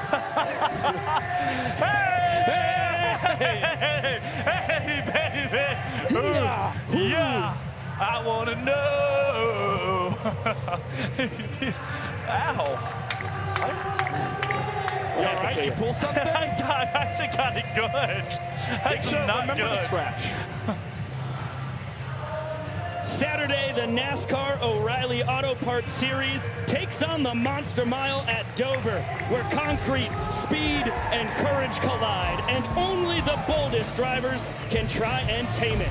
Who will conquer Dover and make their mark in the championship fight? Don't miss a second of pure, raw racing from Dover, Saturday at 3:30 p.m. Eastern, 12:30 p.m. Pacific, only on the CW. Happy Mother's Day to all. Plenty of those in the max capacity crowd here at Truist Park, home of the Atlanta Braves. And Tristan Levesque out for a second time this weekend. Yeah, we saw him pitch last night through just 5 pitches before recording the lone out on his evening. Levesque working very quick, averaging 3 outs in less than 4 minutes, but he's allowed multiple hits in 3 of his last 4 outings for the Savannah Bananas, so trying to keep less guys off these base paths today. It's back-to-back boys out of the Constitution State. Levesque from Niantic, Connecticut, taking over for the Avon kid. And top of the order, Andy Cosgrove puts a charge into this. Not enough, though. Alexiadis on the run, tipping it to himself for the trick play, and out number 1 in the last of the 4th. Nice running play from Reese Alexiadis, and he still has the wherewithal to initiate that tip drill up to himself. It gets a little tricky having Robert Anthony Cruz near him as he's attacking that ball on the run. Nonetheless, you see the thumbs up, the appreciation from Tristan Levesque, trying to keep the Bananas in this trick play race. Levesque spent his entire college career at the University of Rhode Island. Turned into a fantastic starting pitcher for the Rams. He's a problem in the A-10. As it's a 1-1 count on Reese Hampton. Soft contact, shallow left, Cox backpedaling, Cox barehand. Back-to-back trick plays for the Nanners. We see just how easier things get when you're able to induce soft contact and start to collect these outs. Levesque able to jam Reese Hampton, get him to pop that one up into shallow left center. And that one no problem for Ryan Cox, Bananaball's all-time trick play leader. Now Levesque versus Skoll. Swing and a miss, power on power. Bananas have a shift on as well. 3 guys on the right side of the infield. Skoll drove in the inning tying run in the first, came around to score the inning run from first on a TJ Reeves double. Showing that he's got a little turbo in him when necessary, still nursing that sore right hamstring. No catch in the second deck on the foul ball.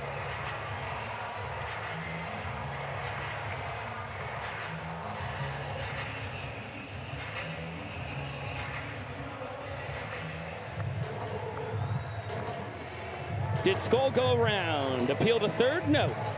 Third base umpire Chad Little. The first person to point to Chad Little was Jake Skoll immediately. I love that. He checked himself. He says, I know I didn't. I yearn for the rare quadruple point when the pitcher, hitter, catcher, and umpire all appeal. I think we only had Skull and Chapman on that one. I could be wrong. Payoff pitch. And Skull works his second sprint of the afternoon. Levesque thought he had the outside corner. Chapman disagreed. Skull looking for 2 bases. He's caught him. Good hustle from the former first rounder. 8:30 this morning, his hamstring's 80%. 3:49 and 53 seconds Eastern time. Skull looks as dapper as ever. It's his 5th ball for a sprint of the series. Caught him off guard, too. I think the entire Bananas defense has gotten it. Yeah, I think they just assumed. Yeah, they're acclimated to him only walking to first. He's been so banged up. And that's what he did on the sprint he earned in the first inning. That's just a veteran gamer. Yeah. He played him. Sneaky, sneaky. Skull's now reached 7 out of 11 plate appearances this weekend. He's in scoring position as TJ Reeves is behind a ball and 2 strikes. And right now the Party Animals, they could be utilizing Mark Smith over there at second base to run for Jake Skull. They love what they're seeing out of this guy. They trust him to try and score, as Reeves is 3 for 9 with guys in scoring position this year, but waves through that heater from Tristan Levesque. Another shutout frame for the Bananas, now back-to-back innings where they've held the Animals off the board. And the first strikeout for the guys in yellow all game. Let's get it on down to Jolie Chabala to honor our Bananas Foster family of the game. Across the United States, there are over 400,000 children and teens in foster care without a permanent home. Look around. That's enough to fill Truist Park 10 times. To raise awareness and support this community, we created Bananas Foster, the official nonprofit of Bananaball.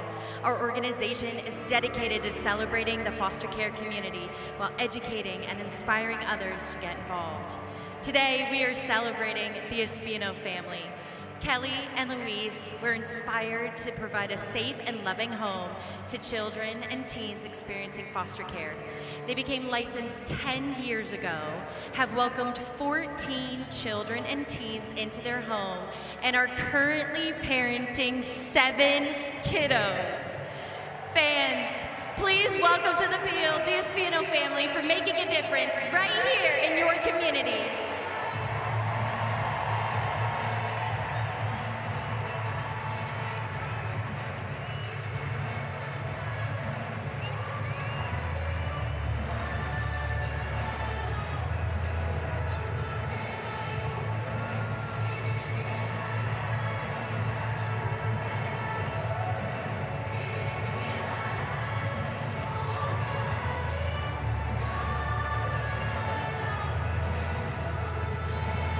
Well, this is what Bananaball Fans First Entertainment is all about, honoring the superheroes in the foster care community. Today we get to shine a light on Kelly and Luis Espino, absolute rock stars, and just putting such a positive impact on all these kids' lives. It is what it's truly all about.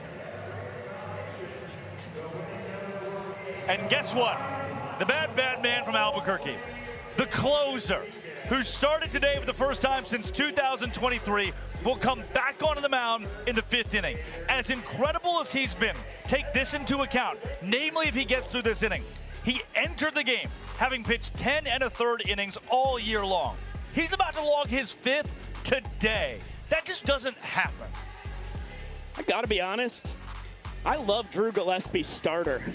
Oh no, no. There's a lot more 3-game weekends coming up for the Party Animals. You need somebody behind Delano and Helton. They figured it out?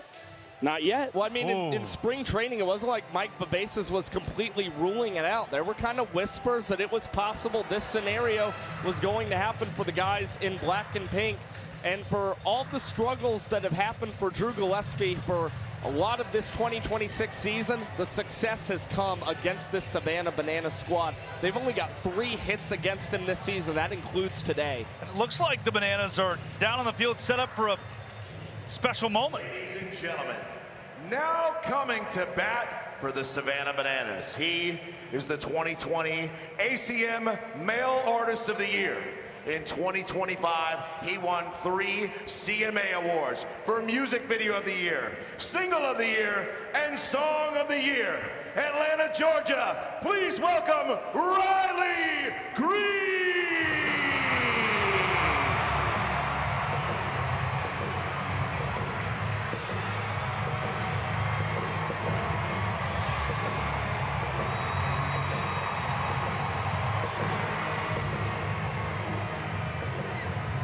Never knew my old man's truck could even run like that.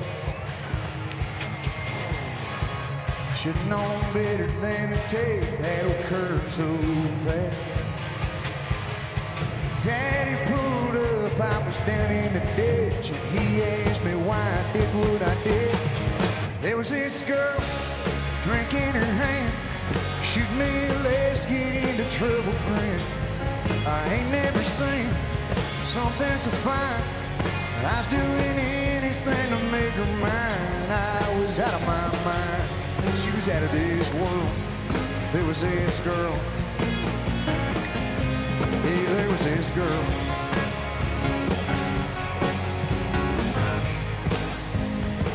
Yeah, there was this girl.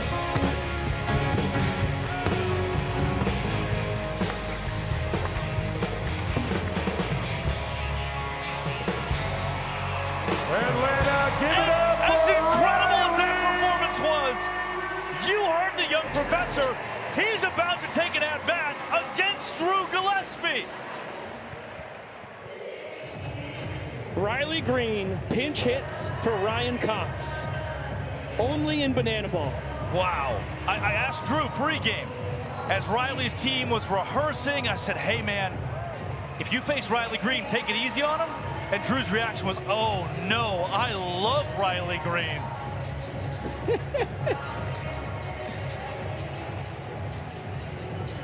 Jacksonville, Alabama's finest.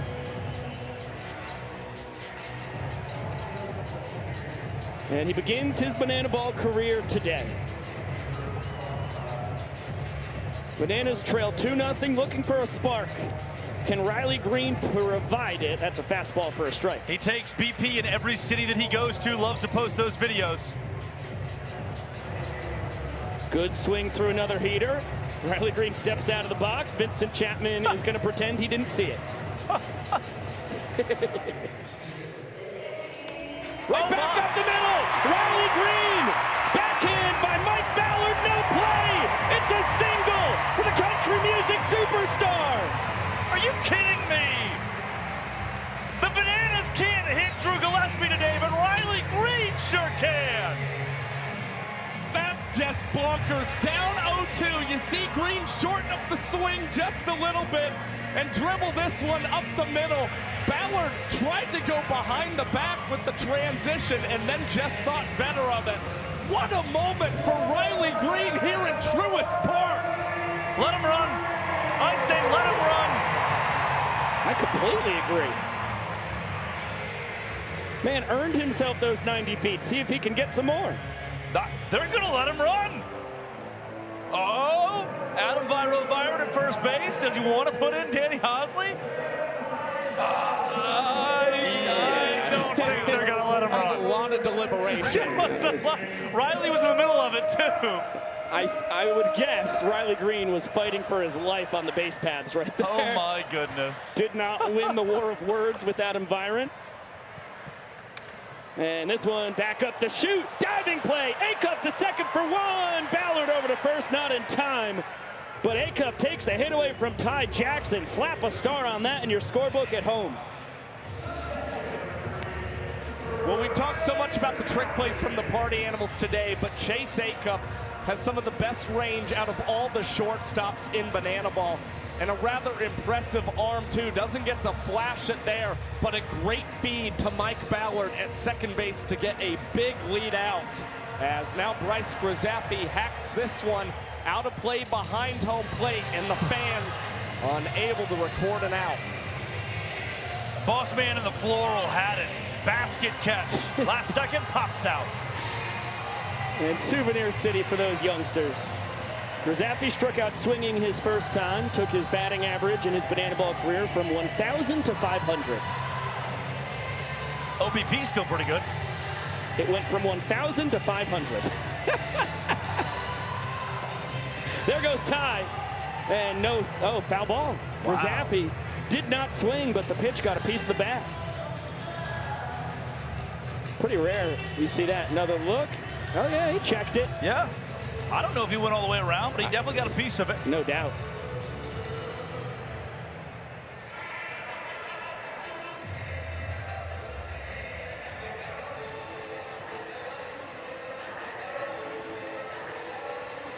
Oh, 2. And then Gillespie with a 1-2 count on. What a picturesque day this has become, by the way. 84 degrees, the sun out and about in Atlanta. Perfect afternoon for spring banana ball. Grizz out to right. Big Bo behind the back, you bet, for out number 2. He had no trick plays entering this contest, and serving as the designated fielder in right field, he now has 3 for the Party Animals. What an afternoon so far for John Howard Bobo. He has forced himself into the field. You can't play a game without him in the outfield right now. Jackson Olsen right back up the chute. Has his second hit of the weekend. Yeah, needed it too. Really good to see Jackie seeing the ball well again. And the Bananas have a runner in scoring position for the first time since the 4th inning. Great speed and tie to fly. Olsen off first. And Max Young-Goldberg. See as well, Gillespie just now approaching that 50 pitch mark through 4 2/3 innings. There's a world where he comes out for the 6th if he gets out of this jam. Yank foul. Ball and a strike on MJG. Especially if the Party Animals can reward him with a point by scoring in the bottom of the 5th. The pride of Palo Alto, California. Young-Goldberg, the Bananas' 2nd-round draft pick, with 2 ducks on the pond, trying to come through in the clutch. Slow roller, foul ball, a ball and 2 strikes. And you're seeing the ways in which he is working on his adjustments at the plate. Tyler Gilman and Adam Byron have been working on him staying in front of balls rather than trying to see them so deep.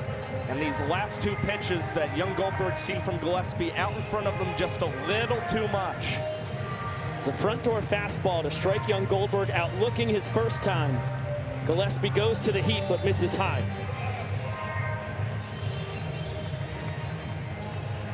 Deuce is wild here in the away half of the 5th inning.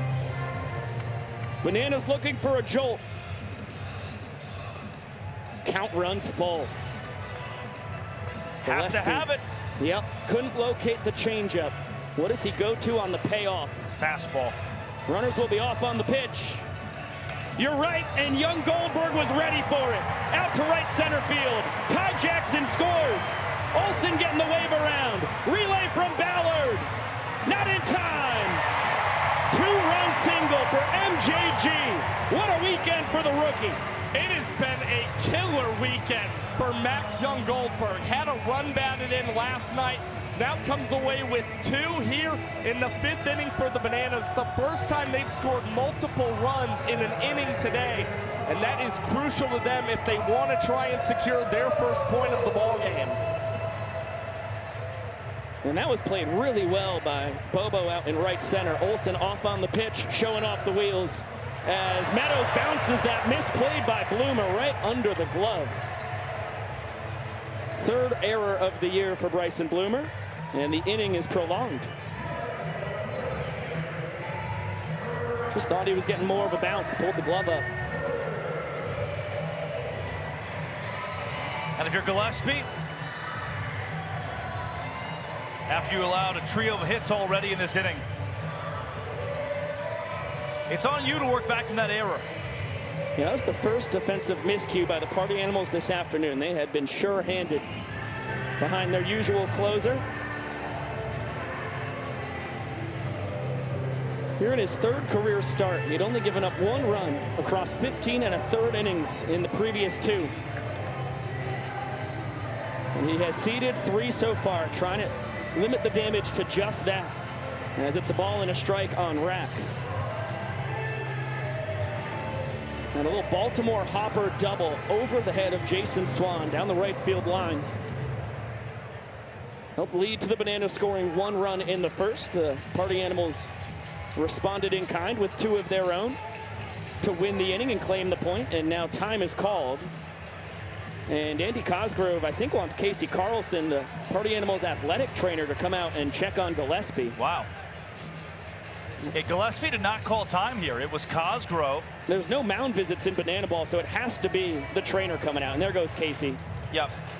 Now, this is an opportunity for Mike Vivacis, in case of an injury, to check on Gillespie. But this cannot be utilized as an official mound visit. You see, Gillespie's emotional. He's clearly upset with Andy Cosgrove. Andy saw something, just making sure that his battery mate isn't pitching through an injury. And there it is. Yep. Great replay. I completely understand why Cosgrove said we got to check on him. Yeah, I mean, the guy is yelling out loud coming off of the pitcher's mound.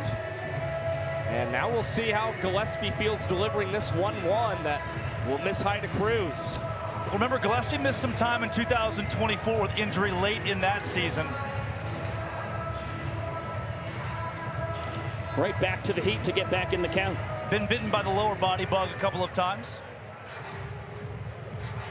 But the last 2 pitches have looked really good. And less screaming from 2-8. And this is another massive 2-2 pitch with 2 runners aboard. 2 runs already home. And Rack bounces it to Swan, foul this time. And the Party Animals duck out. I knew that was coming. So yeah, Swanee wanted to play that one out. It was fair earlier. That's great. Nearly is the keyword, a carbon copy of the Rack double in the first. Oh my.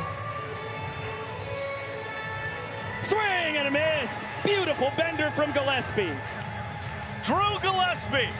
It's the last inning we'll see him today, but how good was the closer in a starting role here in Atlanta?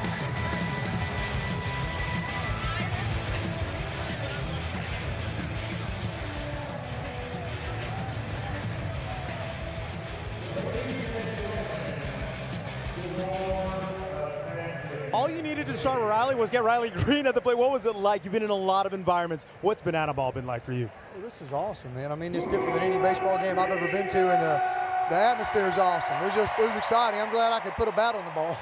Hey, you put a bat on the ball, got a single at Truist Park. Was that ever on the bucket list for you? It wasn't, but I'm batting 1,000 in here now. It's a good way to walk off. Riley, thank you for being a part of it, my friend. Guys, back up to you. Thank you very much, Rex. Great to hear from Riley Green. He's batting 1,000 in his Banana Ball career as you get another look at the knock. And right behind him swinging, Bill Leroy was playing his guitar.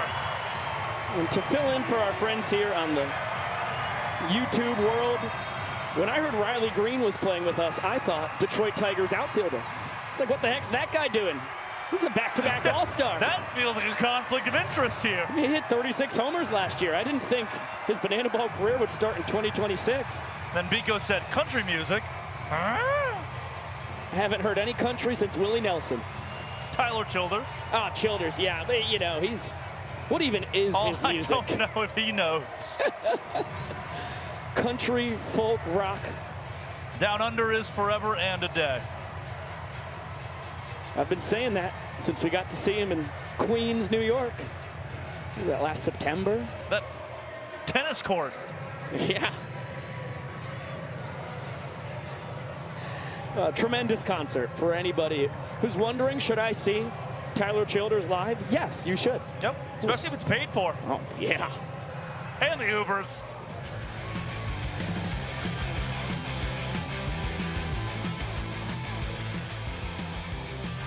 Welcome back to Banana Ball, live on the CW from Truist Park in Atlanta. It is our 3rd straight game here in the home of the Atlanta Braves. Party Animals won Friday night, the Bananas won Saturday night. This is our rubber match. Animals are up 2-0, but the Bananas Couple runs here in the top of the 5th. Tristan Levesque trying to turn them into a point. Remember, in bananaball, every inning is worth a point until the final frame where every run scored counts as a point. So a few of those Tykes playing ball outside pregame. As Jason Swan gives the fans a chance.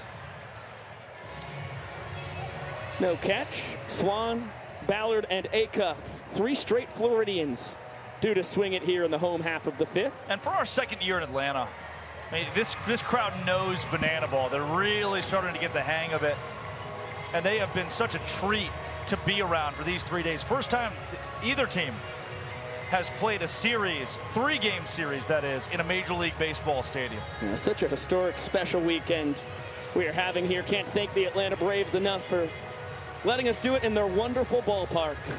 As Swanee whistles this right back up the middle, Alexiadis denies him the right to the base paths.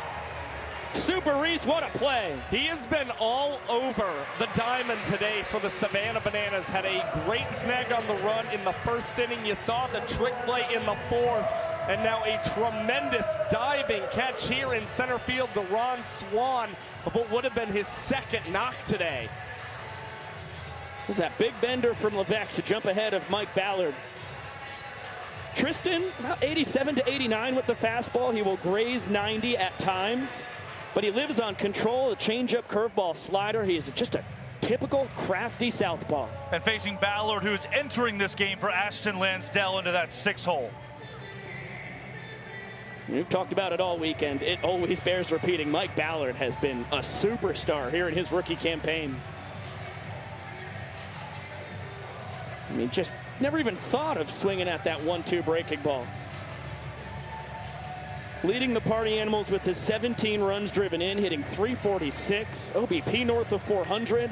Rolls this one over to 3rd. KJ between the legs, Ziegler behind the back. Another double trick play for the Nanners.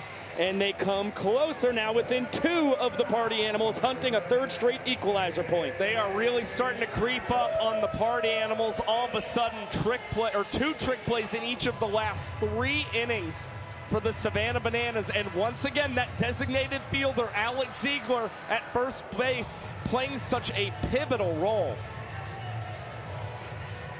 Ziggy, his 31st trick play of the year. KJ, his 29th.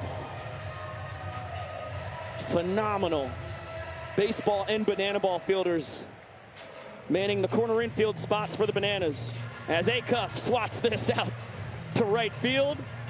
A beautiful piece of hitting to reach with 2 down. He has done the most damage this season against the Savannah Bananas. 11 of his 23 hits have come against the guys in yellow, and that was just a beautiful piece of opposite field hitting for Acuff. And all of a sudden, the hottest hitter in Atlanta this weekend, Tanner Thomas, with 1 swing of the bat, could tie the inning. Had a late heroic home run last night. On a pretty similar pitch to that. That was called a ball by Vincent Chapman. It was a high fastball from Frankie Moscatello on a 3-2. As those are 2 good-looking fastballs, Levesque doesn't get the call on either. Dangerous 2-0 pitch, and he will check on Mark Smith, who has taken over for Chase Acuff. That one stroked, but straight to Alexiadis, who takes care of Thomas, and the Bananas have their first point, cutting the Party Animals lead in half. 5 innings in the books. Animals still lead 2-1.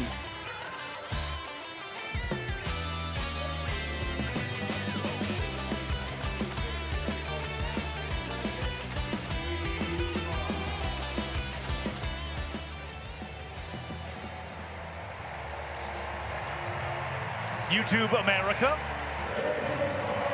population you all, and us. We all, some would say. Estoy YouTube. Jose. Jose's down on his knees over there in the Spanish booth. We need a Jose cam. I mean, like so those, bad. Those little eaglets that you were watching for so long, those little birds. Yeah. Yeah, Pico loved those birds. Big Bend National Park. Yeah. I love those eagles. The eagles and their little children, the baby eagles. It's just those eagles are us and we are those eagles, you know? Adam Byron. Growing the hair out. Okay.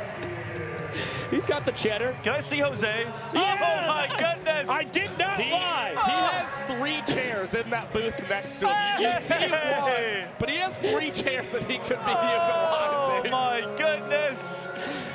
Hola, Jose. For anybody who can understand Spanish, I highly recommend. As they say in Tijuana, arrivederci. Yes. He is such a good broadcaster. He is so darn good. Pro's pro. We are blessed to have him. Sounds great. And my roommate here in Atlanta. I hate that cow.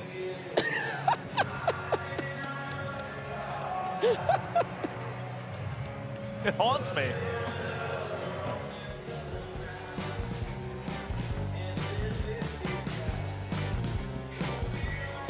Bananaball on the CW is brought to you by Progressive Insurance. A grand slam for your budget. Visit progressive.com. We go to our 6th inning of action here in Truist Park. Party Animals holding a 2-1 lead. Dalton Ponce, first out of the pen for the Animals. He's got the big boppers for the Bananas, 3, 4, and 5. Dan Oberst, Reese Alexiadis, Kyle Jackson due to swing it. Nanners just claimed their first point of the evening. And Ponce, 1 pitch into his outing, Shao Boogie.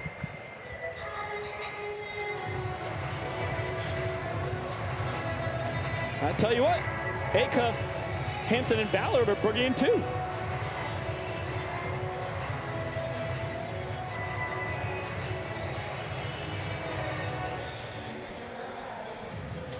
Dalton Ponce, what a dance, and welcome to the broadcast. Guys, how are we? Hey. Woo, I'm a little tired, hold on. So gosh darn good. Catch your breath, my friend. Here we go. Guys, I've missed you. It's been way too long. Oh my goodness. This truly warms the heart. I've got chills. Full body chills, as Drake Toll would say. Nice. Full body. Nice. Oh, that's good. That's good stuff. Okay, Ponce, 3-1 pitch. Dan Oberst. What's the plan? There we go. Fastball, pound it. Right here, let him hit it. Nice. Oh, he did hit it, but he found a hole. Yep, found a hole. That's all right. Ponce, what's the atmosphere of the dugout right now after Drew Gillespie just did what he did over 5 innings? That was freaking awesome. Yeah. That was freaking really cool to see him after the league and stuff like that. And look at this guy. How about that? Guys, we're having fun today. It's Mother's Day. Shout out to my mom. Happy Mother's Day. It's been a great day so far. Bender here. Ooh, great pitch. Good pitch. Where did it miss? I'm trying to figure that out too. How are you guys doing today? Good. Oh, Alexiadis, and that's going to fall right in front of Hampton. Pound in the zone. All right. Set up the double play. Yeah, Set up the triple play. That was easy. That was the plan the whole time. That was the plan. Bananas are playing checkers. You're playing chess, Dalton. Yeah, how about that? Or table tennis. I like table tennis. Oh, my. Fun fact. I love table tennis. Here we go.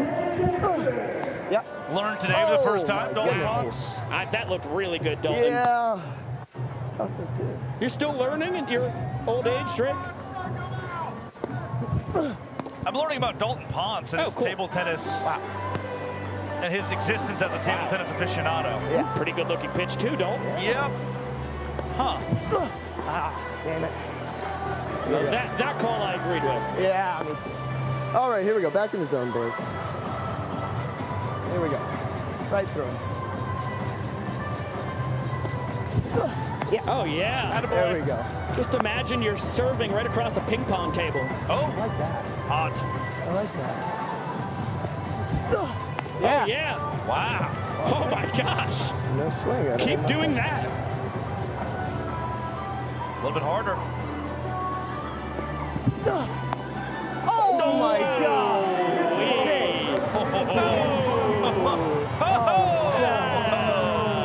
Man. Golly, boys. That's as close as it gets. That's a tough one, Dalton. Yeah, can't really do much with that. No, I mean, yes, it's a hair below the knee It's just with the whole plate appearance, you just wish you could have had one or two of them, right? No, at least one or two is like getting. I want that 12-6 curve to start the at-bat back, personally. Me too. All right, here we go. Back into it. Yeah, there we go. Now we're ahead. Fastball looks live. Yeah, I like it.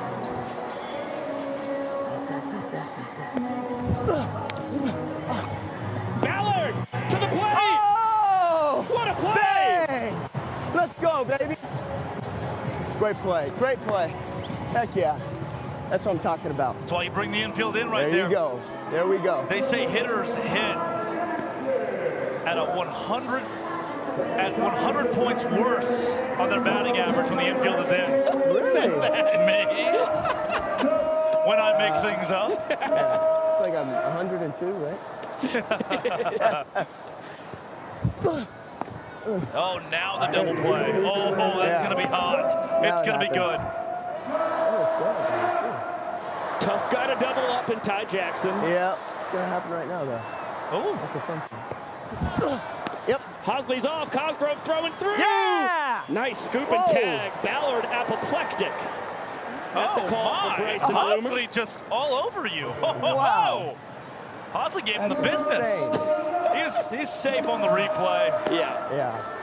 Wow. But I want to know if that was a strike or not. Right. That's an interesting thing. It should have been a strike. Yeah, he did not call it a strike. He said it was up. What? That's crazy. It's happening right now. Oh, my goodness. Yep. That's fine. Fly ball. All right. Trading out for a run there. Yeah. KJ comes home. Hosley to third. Ty Jackson the sac fly. Oh my goodness, Dalton. No. Ready, guys? I'm ready. All right, guys. You ready for this? So it's been an absolute pleasure. Okay. I talked to you guys about this. We've had battles here. Stilts has never hit a home run in his bananaball career. Guys, I love you so much. I'm going to tip my cap.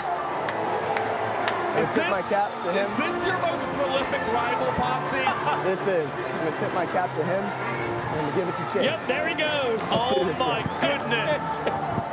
Mic'd up on the broadcast, the shortstop for the Party Animals, Dalton Ponds. Let's do this. Just like we drew it up. Chase Just like we drew it up. Wow. We'll battle How about against this, Stilts. huh? We're having some fun. Josh's scorebook is on fire. Oh, my God. Oh, no.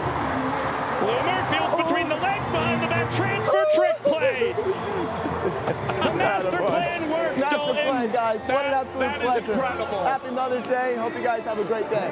Love you guys. How about that? That easy, dude. Yeah, well, I can't do it, so he can. Where are those missing? I don't know. I really don't know.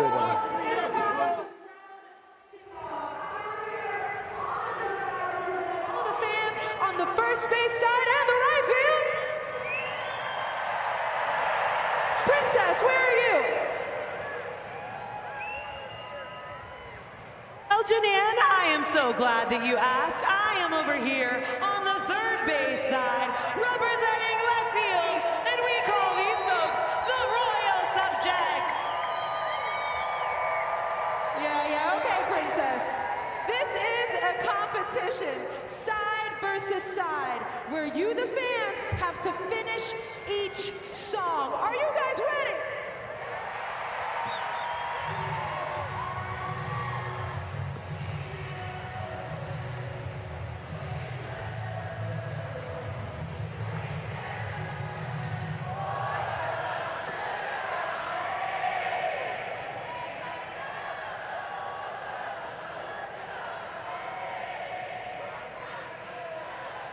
All right, Atlanta, this first round goes to the third base and left field side.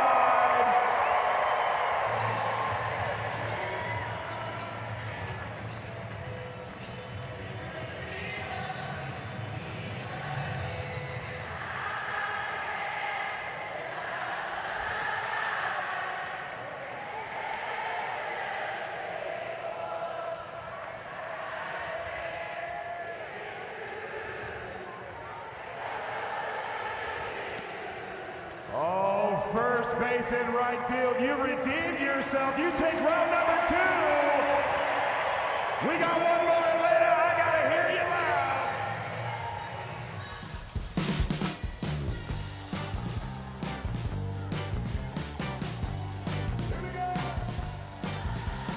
Welcome back to Atlanta, Georgia, where we bring you Bananaball live on the CW. Biko Scala here with Josh Talevsky and Drake Toll, who just spilled his Monster Energy.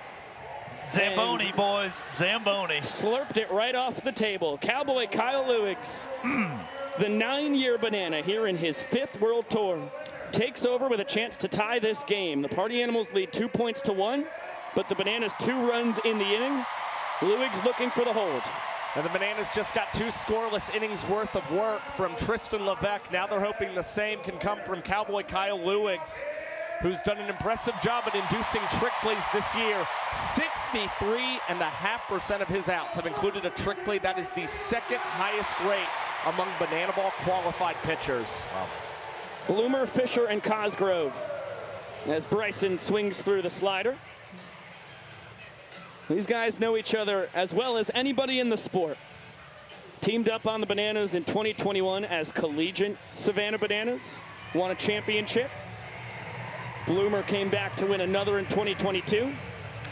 And scorches this, but straight to Cox at short. Between the legs, Ziegler trying for a wild behind the back. Can't connect on the trick play, but great backup by Bryce Grizaffi to make sure Bloomer did not get an extra base. Yeah, you see Alex Ziegler once again trying to push some things for the Bananas defensively, but whiffs on this Bananaball. And you gotta commend Bryce Grizaffi moving behind home plate to play back up there for Alex Ziegler and make sure Bloomer did not get an extra 90 feet. And that's the throw from Cox. Didn't really give Ziegler a chance at first base. But Ziggy had already sold out. He was going trick play no matter what. Cox left it up the line a bit. No dice.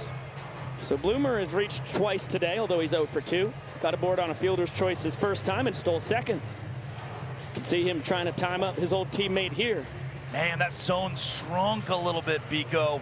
And the hardest thing right now is Tyler Gillum said he loves the framing from Bryce Grizaffi, maybe even more than Bill Leroy. He was mentioning his favorite thing with Grizaffi. He's good at clipping the bottom of the zone, but we are just not seeing that call coming right now from Vincent Chapman. Vince says that was bobbled in the second deck, so no foul out to the fans for Noah Fisher, who flew out to Ty Jackson and right his first time. Cuts through this. Lewis with the heater for his first K. And there's the belt buckle shuffle. Infamous in Banana Land. Oh boy, Cutter looked like it backed up on him. Yeah, Fisher just a hair in front of that pitch from Cowboy Kyle Lewis. And now back to the top of the order, Andy Cosgrove. 1 for 2, but laser beams each time that he's made contact with the Bananaball today. I think the home plate umpire is eating sushi. What kind of roll is that, Drake? Any idea? That's why the strike zone has tightened up a little bit. It's the wasabi. I think that's the Bang Bang shrimp roll from Kobe Hibachi, Wilmington Island, Georgia. Doesn't look like spicy tuna. Shipped. Oh gosh. It's only a, 4-hour drive or so. Fresh as could be as this one lofted into the seats. No catch. Andy Cosgrove 3 for 9 on the series, starting to come around all 3 games in the leadoff spot. Kid out of Kirkland, Washington. Made his Bananaball debut with the Aussie Drop Bears in 2024. Yeah. Be back home, Tacoma in a couple weeks. That'll be cool. Great take on the slider. Runs the count full. Ball 4 sprint would put them at the corners for the Party Animals. Good spoil by Cosgrove. Can the fans help out Lewis? No. Off the facade of the third deck. Nice catch on the ricochet. No good for an out, though. So another payoff. This time Bloomer takes off. Lofted out to right. Bloomer retreats as Ty Jackson catches it on the run.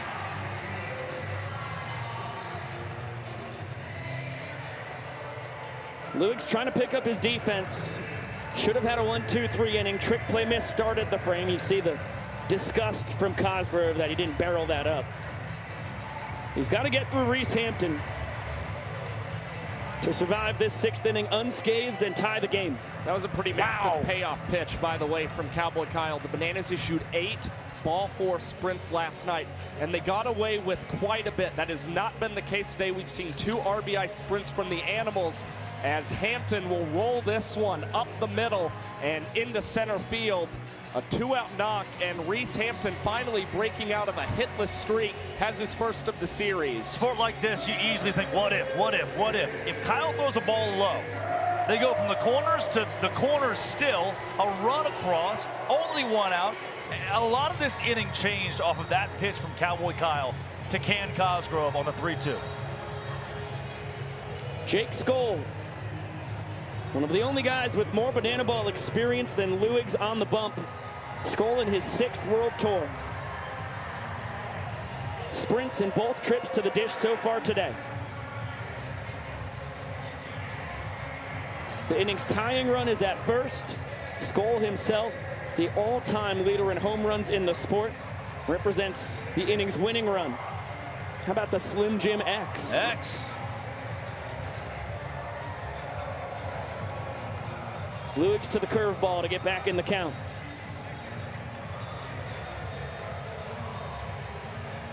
Man, on a ball 4 sprint here too, the Bananas defense has to be very tight. 1 miscue and the Animals could put 2 across. Yeah, Hampton can fly on first base. With the Jake Skoll signature song playing, Cosgrove will score. The Bananas get it around the infield. Hampton's going to test their D. No, a stop sign from Semino. Throw behind him. Oh, no, he's out. A base running blunder ties the game for the Bananas.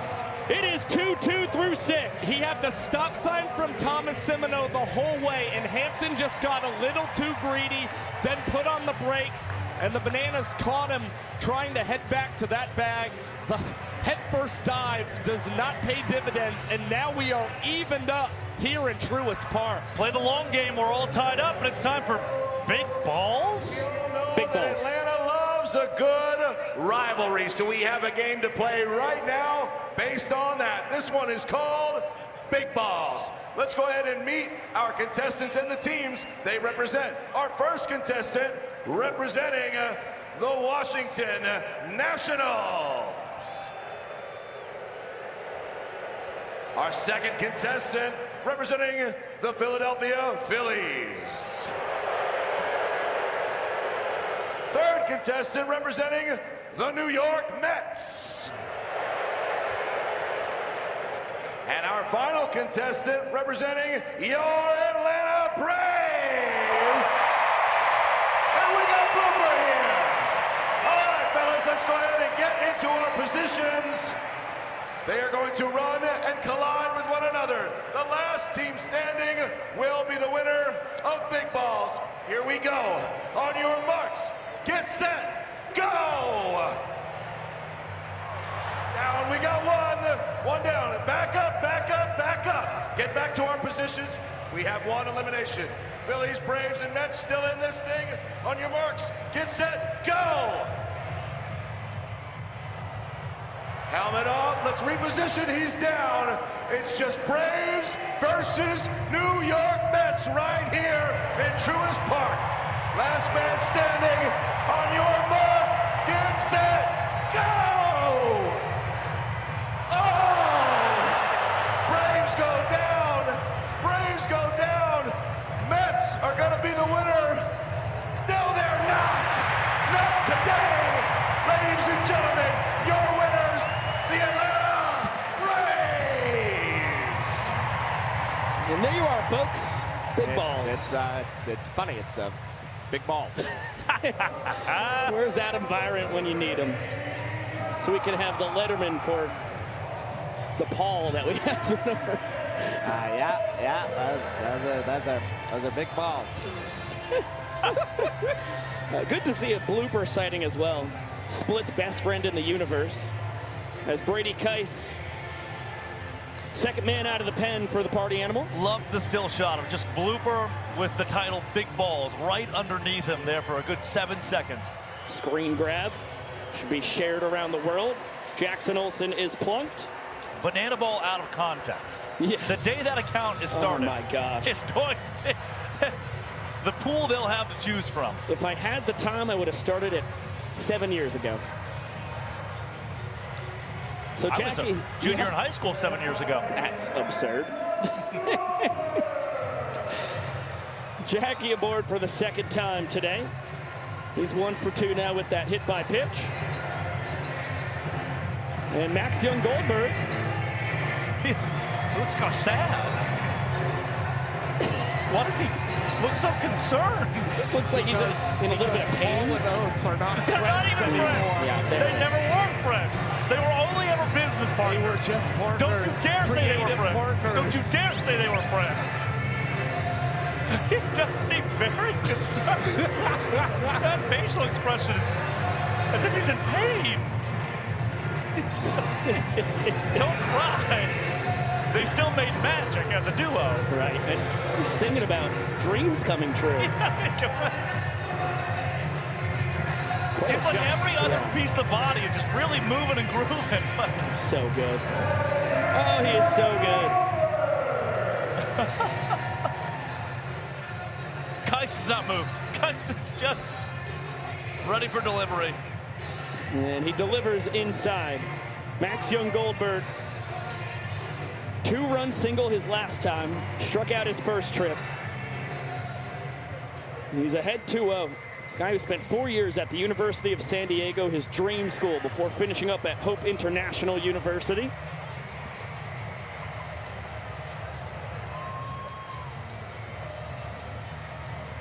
And after 2 years in the Pioneer League, setting their RBI record last year, he finds himself in Banana Land, and that one grazed him, according to Vincent Chapman. MJG agreed. Brady Kais, out of Milwaukee, Wisconsin, here in his third tour, he very much disagreed. Now the lineup flips. He's been trying to work inside on each of the first 2 lefties from the Bananas and wound up clipping them. Now maybe you'll find some more success against the right-hander in DR Meadows. Battle between college roommates. And DR flies it deep to right. Bobo has it. Olsen tagging. Relay from Akoff, not in time. Good base running by Jackie. And good situational hitting by Meadows. Yeah, if you replicate that with Robert Anthony Cruz in the 2-hole, the Bananas will have scored for the 3rd consecutive inning. Yeah, that's when it hurts your batting average on base percentage, but it's a quality at bat. My JV baseball coach, Joe DeFino, would be proud. Nothing mattered more to him. Well, the interesting trend in this ballgame, the Bananas, every time they've gotten the leadoff man on, have scored. That may change here. Akoff bounce pass to Mike Ballard, but Swan cannot apply the tag on Robert Anthony Cruz. The Animals get an out, but crossing the plate is Jackson Olsen, and the Bananas do indeed tally a run here in the 7th.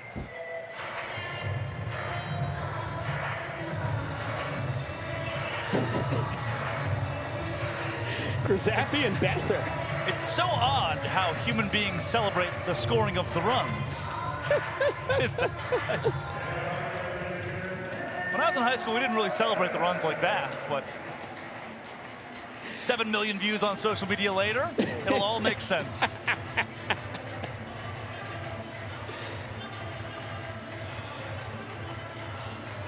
Oh, what a play, Andy Cosgrove. Love the Sister Nancy walk up from Dan Oberst.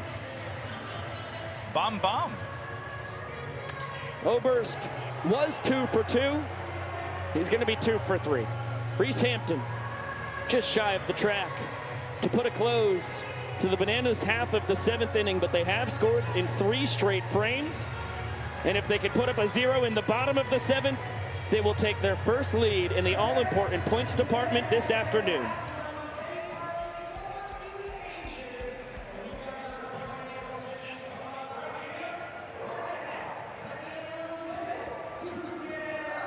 Out of your seats, to see you I get those tell you hands what, in the Party air. Animals YouTube channel.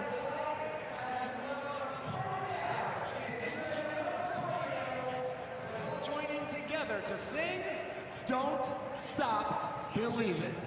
It's just us. Yeah. Just a small town girl. Don't stop believing. It's fun. Living in a lonely world. What a voice. Riley Green, man. Got a hit.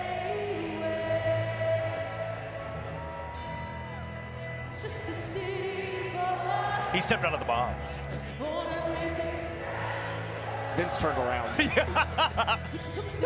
Vince is eating sushi over there.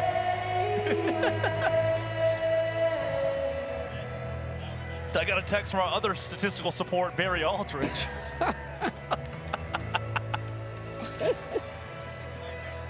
Every now and then, it's kind of a feel thing. You just... Tino Martinez walks the play. Well, you gonna ring him up? You gonna ring him up? Correct me if I'm wrong, Josh. I think they did ring up Rick Ankiel, West Palm Beach. Wow. 2023, stepping out of the box. I think he might have had a called strike on him, but I believe he swung through an 0-2 pitch. Huh? What are rules for if not to be broken, huh?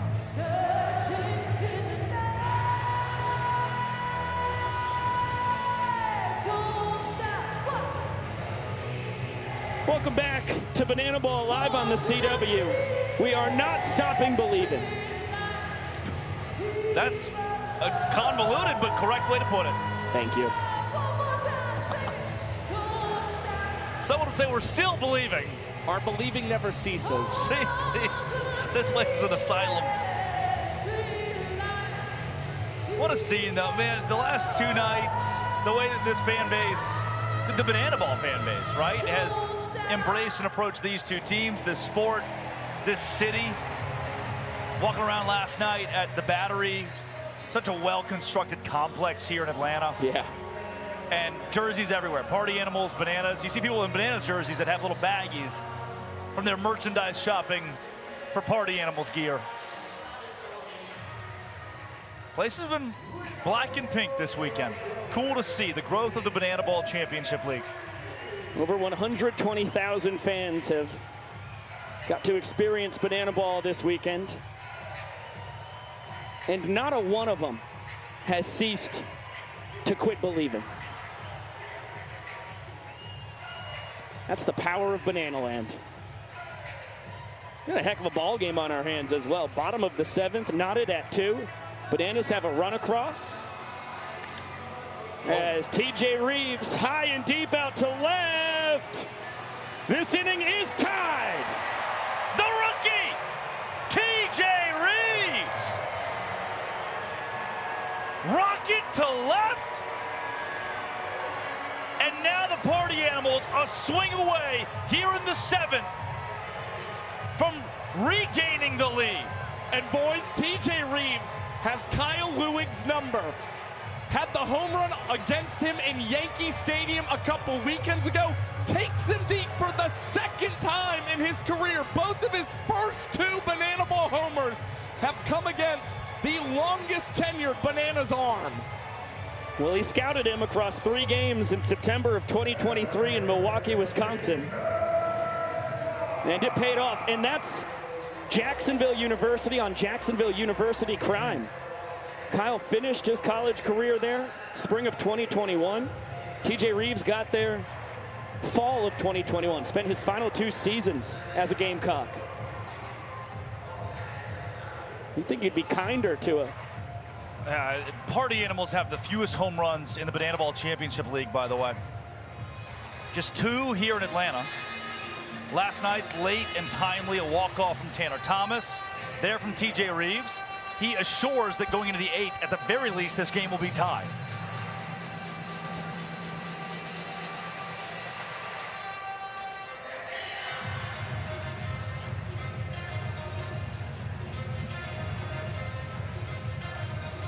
Low strike called on Jason Swan, runs the count full. Haven't seen a ton of those this afternoon. As that one just misses below the knees Swanee gets the call there and will be content with 1 base on the sprint as all 7 fielders behind the pitcher and catcher touch the ball before it's live. This is the first real series where Swan has struggled. And at least he did the first 2 nights. But here today, a double and a ball 4 sprint. Jason Swan right back. That 429 OBP is only going to increase.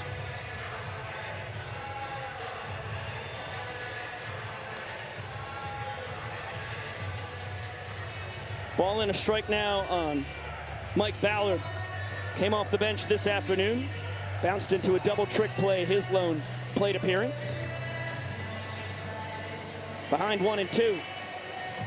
With the inning-winning run on first and no outs. Another great stop. Bryce Grzafi has been a brick wall behind the dish today. Same goes for Andy Cosgrove. Just phenomenal catching from both sides. Energy giver, man. There goes Swan. He stops. And this one past KJ Cox. What a play. Just in time, and he got him. That's the right call. Really strong from Ryan Cox. But a man in scoring position for Chase Acuff, who was 1 for 3 last night with a ball 4 sprint. Had a productive evening. He's 1 for 2 today.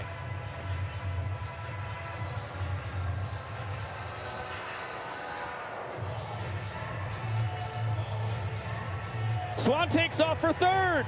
No throw from Grizz. Wow. Swan had it stolen on Lewigs.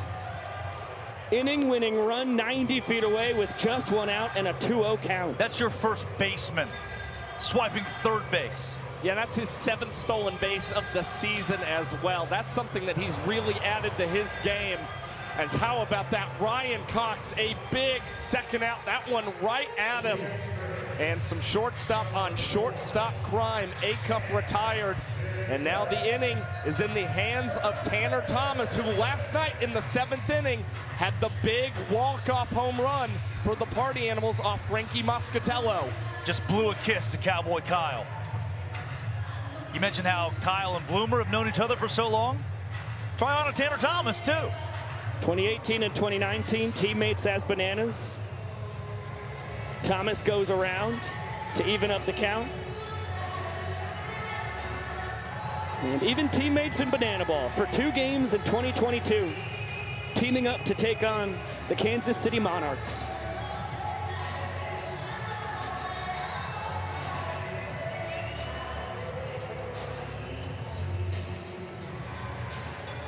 The 2-1. Grounder to Cox. He will take care of it. Oh, no! The inning's over. It is a walk-off. Cox's throw was errant, and the Party Animals have a 3-2 lead in this ball game. What a miscue by the Bananas late. The Animals come back and are up by 1.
Tomorrow, an all-new episode of the CW's hit series, Sullivan's Crossing, continues. Every relationship has its secrets, and this one is just getting interesting. Don't miss an all-new episode of Sullivan's Crossing tomorrow at 8/7 Central, only on the CW. I'm not going to miss it. You told me pregame, Josh. A lot of your past relationships reminded you of this season's plot line of Sullivan's Crossing. Amen. Amen, brother. Can't always be rosy out there. They hit me with a lot of surprises. And I wish they hadn't. Top of the 8th. Big swing and a miss on a pitch way above the zone from Reese Alexiadis, trying to square up Dylan Porter. 4th party animal to toe the slab today. Gosh, he's been great this season, too.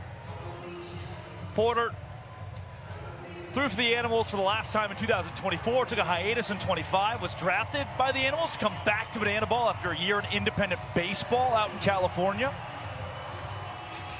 Now the team relies on him.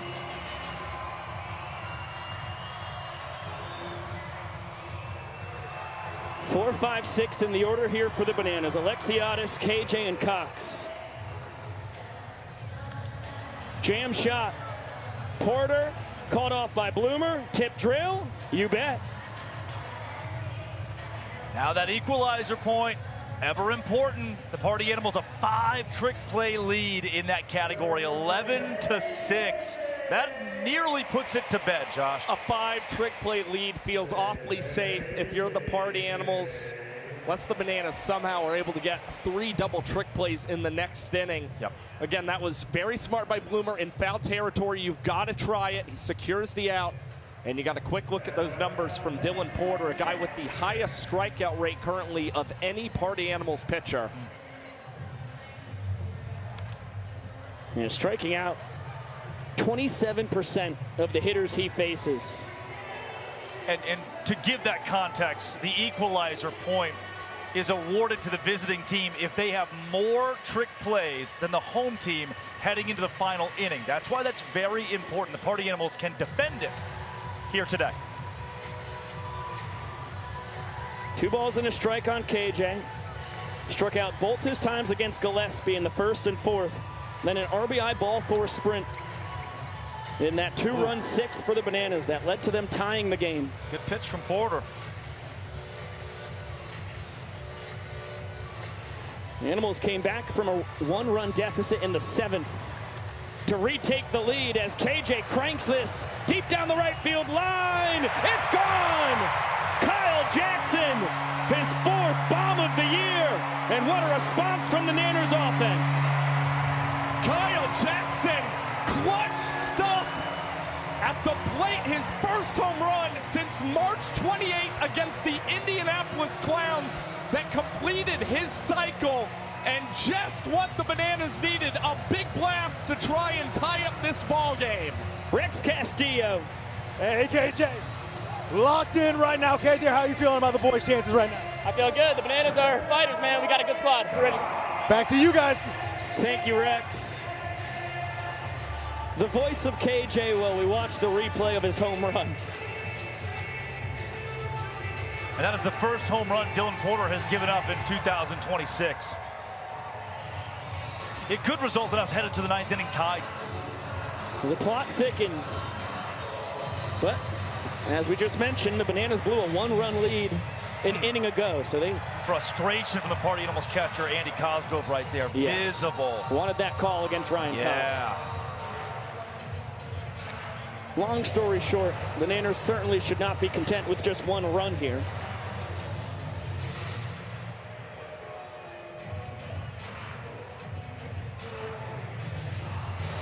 What a crazy 5th through 8th innings that we've seen. Pistol squat. Fastballs wide. That's how Dylan Porter has collected 3 trick plays this year on pistol squat strikeouts. Yes. And that was another really smart decision. If he gets the strikeout, it's another trick play. They're up 6 against the Bananas. And you see Porter going back to the good old country hardball, running that pitch inside on Ryan Cox. And the swing and miss stuff continues for Dylan Porter. Beautiful pitch and a big punch out. Ty Jackson, the Dunkin' Donut hitter. If Porter can get the K again, the fans here in Truist Park get free donuts.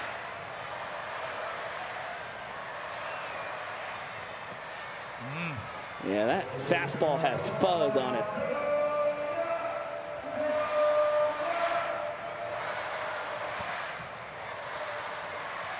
Porter has re-entered the sport looking so rejuvenated.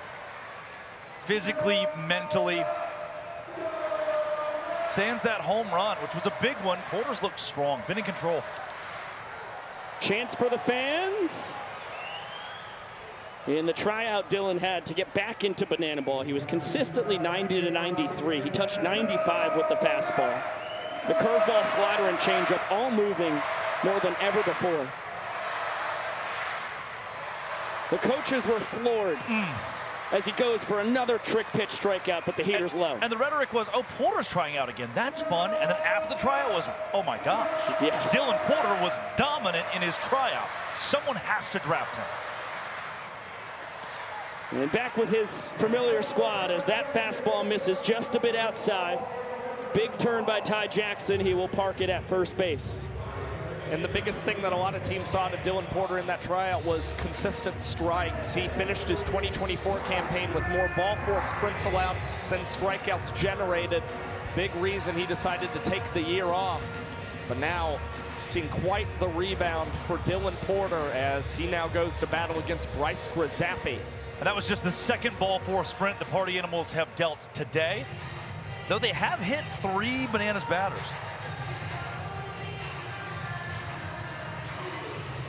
Ball and a strike on Gillespie. Strikeout and a fly out today. This is only his 4th career bananaball plate appearance. The guy who was fantastic last spring for Lamar. Yeah, that's a pitch you want. Yeah, I mean, Porter and Cosgrove. Cosgrove's holding it out there saying, what do we have to do? Grizz guy hit 287 last spring, had a 401 on base percentage. Really nice finish to his college career after 4 years at Southeastern Louisiana.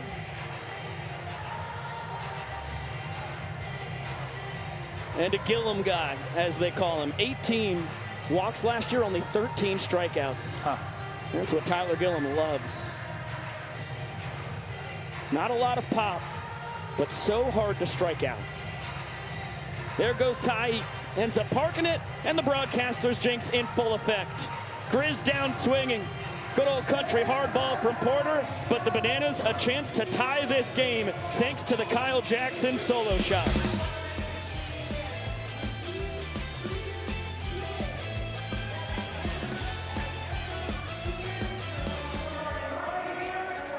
All the way around multiple times. Are you ready? Here we go in 3, 2, 1, get up, let's go! Keep it going, keep it going!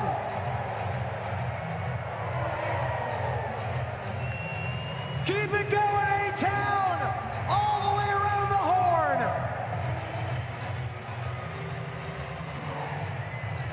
Let's see how long we can keep it going. Y'all ready? It's coming back around. It's coming around. Here it comes. Let's go!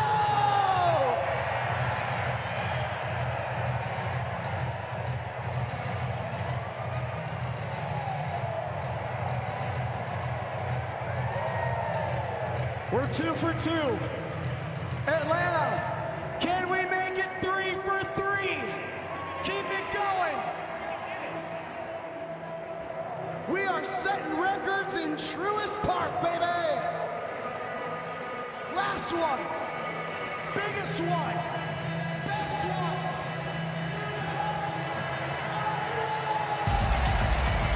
This Tuesday on NXT, a new chapter begins right here on the CW. The roster is shaking up and new faces are making their mark. It's an era of opportunity you do not want to miss. WWE NXT, Tuesday at 8/7 Central, right here on the CW.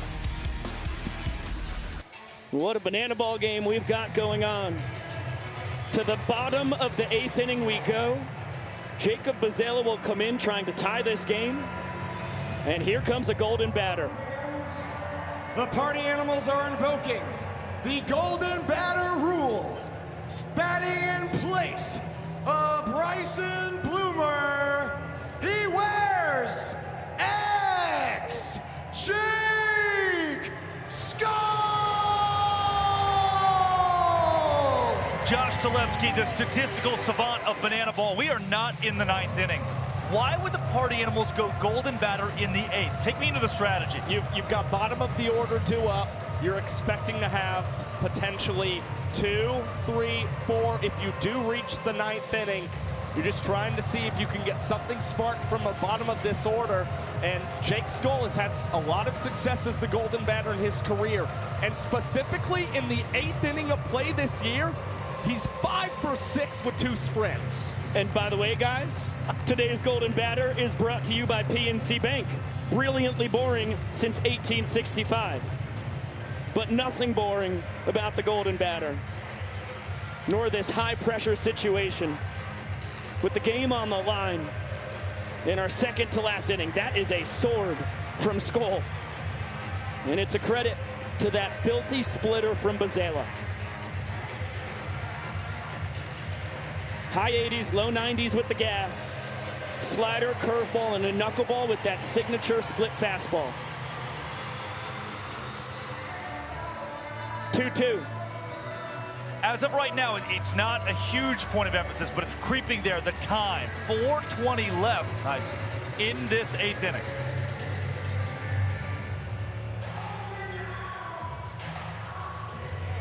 Skull, did he go? Checking down to third, no. Chad Little says Skull was able to hold up. The Bananas able to scramble to some sprint defense and keep Jake to just 1 base on his 4th ball 4 sprint of the game. That's why you use him as the golden batter. Again, in the 8th inning, he has now reached 8 out of his 9 plate appearances this season. And the Animals will take him off the bases, use their designated runner, Mark Smith. And now it's another pinch hitter into this ball game. Bronson Ballholm is now batting in the spot for Noah Fisher. Going back to that timer, if it hits 0, this becomes the final inning, and every run scored counts as a point. Meaning currently the game would be tied 3 points to 3 points as the Bananas scored in the top half of the 8th. Bazela's taking his time too.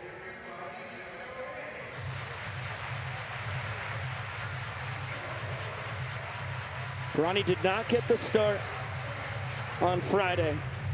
Played all 9 innings as the catcher last night as he golfs this one.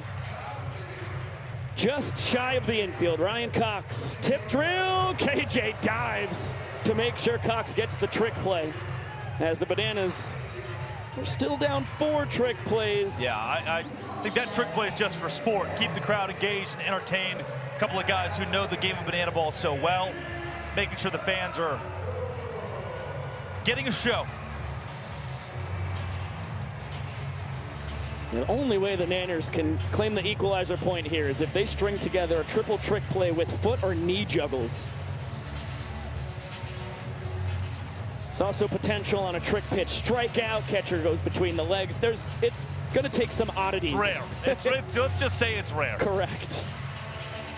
We'll let you know if you see it. Smith off from first. Grizaffi's throw not in time. He did not have a chance. And Mark Smith a perfect 5 for 5 in his stolen base tries this year. That adds some more time to this equation. Now 2 minutes remaining on the 2-hour time limit. No new inning can start if it hits 0.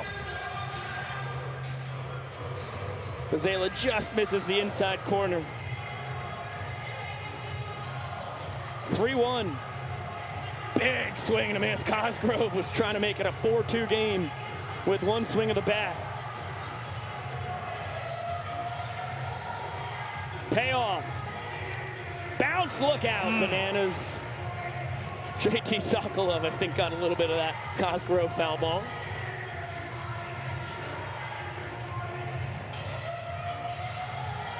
Another payoff. Swing and a miss. Bazela goes to the off speed for a huge punch out. Pulls the string on Andy Cosgrove, and he can be prone to the K especially this season. What a beautiful payoff pitch from Jacob Azela, who now misses high to Reese Hampton. 1 minute left. A ball four sprint right here might end the game. Out to right, Ty Jackson will send us to the ninth, tied at 3 points apiece in this rubber game in Truist Park. And with 45 seconds to spare, we head to the final inning. The Party Animals defend the equalizer point, and it is tied at 3. Party Panda, your turn, my friend. Means it's time to look up at the scoreboard. With the Bananas taking the 8th inning, they tied the game at 3-3. The Party Animals had more trick plays, so the equalizer point does not come into play. Here's the thing. We're tied in bananaball. In the final inning, every single run scored counts as a point. So it's anybody's ball game, Atlanta. You've been amazing all day. I know you are not done. I need to feel your energy.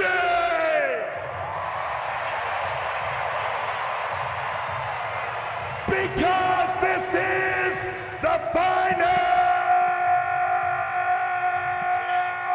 inning.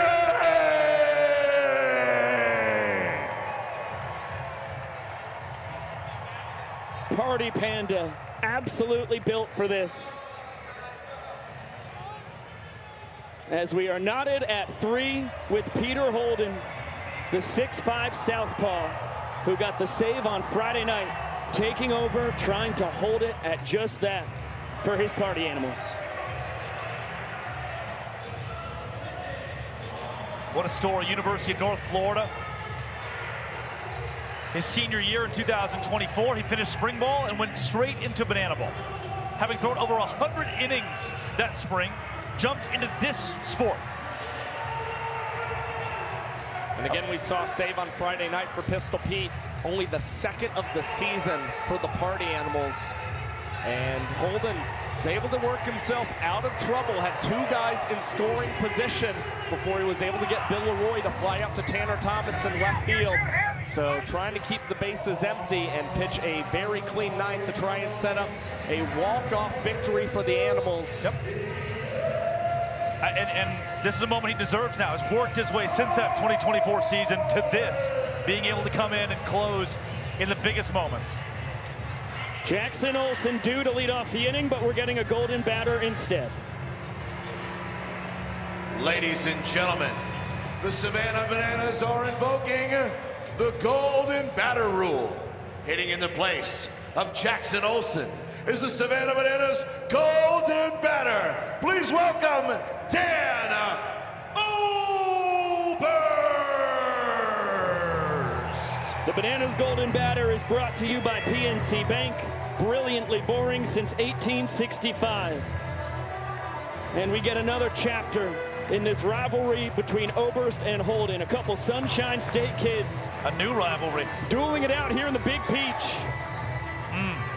Talked about it Friday night when we had this exact matchup. Dan had an infield single on a swinging bunt. But 2 weekends ago in New York City, in Yankee Stadium, Oberst flew out to the track and left and then hit an opposite field home run into the second deck in the Bronx. Dan told me on the Subway postgame, he said, look, I know I got him, but Peter Holden's got great stuff. 0-2. And Oberst, throughout his entire career, this now his 8th season as a Savannah Banana, has always hit very well against lefties.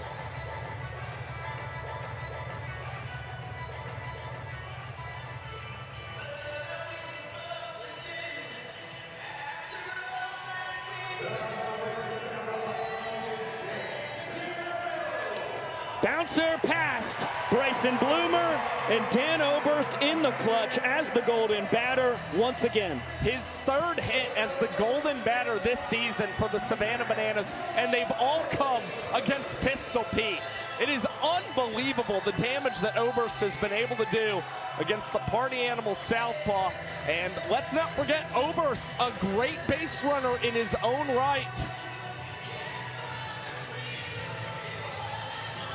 4 steals this year. Dan has not been caught yet. I'm not sure if it's a rivalry until it's two-sided. It's been all Dan Oberst in the meetings between Danny and Peter Holden. Certainly, with a lot of luck on Friday night. But it pays to be lucky in baseball and banana ball, as Max Young Goldberg, who has been awfully patient this whole weekend, is ahead 2-0. A 2-run single in the 5th inning helped the Bananas claim their first point. Big swing and a miss on the fastball. 1 for 2, hit by a pitch in his last trip to the dish. He's reached base 8 out of 10 plate appearances here in Atlanta this weekend, as Holden gives Oberst some attention. That classic Peter Holden pickoff move might be the best in all of banana ball. Very Andy Pettit-esque. MJG ahead 3-1. Ball 4 sprint, barring no miscues, would put runners at the corners. Holden gets the outside corner. Everyone waited with bated breath. See if Dan goes on the 3-2. Nobody out. Top of the 9th, tie game. And Holden misses. Oberst will go first to third as the Animals get it around the infield. And now they're 3 outfielders in short order. Textbook sprint defense. Runners on the corners for the top of the order. Here's what we don't consider enough. All 3 outfielders for the Party Animals just had to go full sprint 200 feet into the infield. That plays into how the rest of the 9th inning goes. You're gassed and you don't get much of an opportunity to recollect yourself. Anything hit deep could be serious trouble for those 3. And there's more cards stacked against the Party Animals here. The Bananas have been the best team in the 9th inning all season long. They're batting over 300 in the 9th inning. They have scored more than 10 points in the 9th inning as well. And DR Meadows falls behind after a high strike call from Vincent Chapman. Infield in, as that one gets the inside corner. Bunch of pitchers rather, from Peter Holden to jump ahead. 0-2 to Doc Pepe. Wow, right back to the well. That one just misses the corner. See Peter kind of cock the head a little bit. Where we got to put that? Where we got to move that one? Shadows coming in here too. Makes it very tough on a hitter. Swing and a miss, and it's the signature changeup. One of the best pitches in banana ball. Holding a massive first out. Wow. That's it. That's the strikeout pitch. Brett Helton was telling us, a starter for the Party Animals, we don't have a ton of guys in the back end that have junk, strikeout stuff. Peter Holden's that guy. And Bill Leroy, DR Meadows, Ryan Cox, they have the 3 lowest chase rates on the Savannah Bananas. You don't see that often from DR Meadows. Just trying to put the ball in play, instead comes up empty. And now the double play is set up with Robert Anthony Cruz at the dish. Corners are still in. Oh no! MJG picked off Peter Holden. What a move! He is so dang good at that. The left arm of Pistol Pete is incredible when it comes to gunning him down on the base pass. You see exactly why he is the pickoff record holder at the University of North Florida. Crazy. What a fantastic move from Holden. And you see immediately, 2 down, guys, 2 down. He is amped up. The fans are going to challenge. This will be the fastest fan challenge in history. But I want to go back to what you just mentioned. Vince is trying to wave it off. I don't know if he has that power. Yeah, you can't. The fans challenge. They've used their challenge. I think you need to honor the challenge. They've used their challenge. Yes, it was obvious the result of the play, but the fans did use their challenge, and they have the right to do so whenever they'd like. Now, Josh, you hit the nail on the head. That North Florida record. It's not a balk. What he's doing is straight up great baseball put onto a banana ball field. He's just elite at the pickoff move. And yes, officially we have confirmed the 40,000 on hand. It was surprisingly an out. Really thought that one was getting flipped. Wave it off. No fan challenge. And boy, is this 9th inning changed now. Holden's 5th runner picked off already this year. Absolutely remarkable as this one squibbed foul. Hey, but who's really, really good in the 9th inning? Robert Anthony Cruz.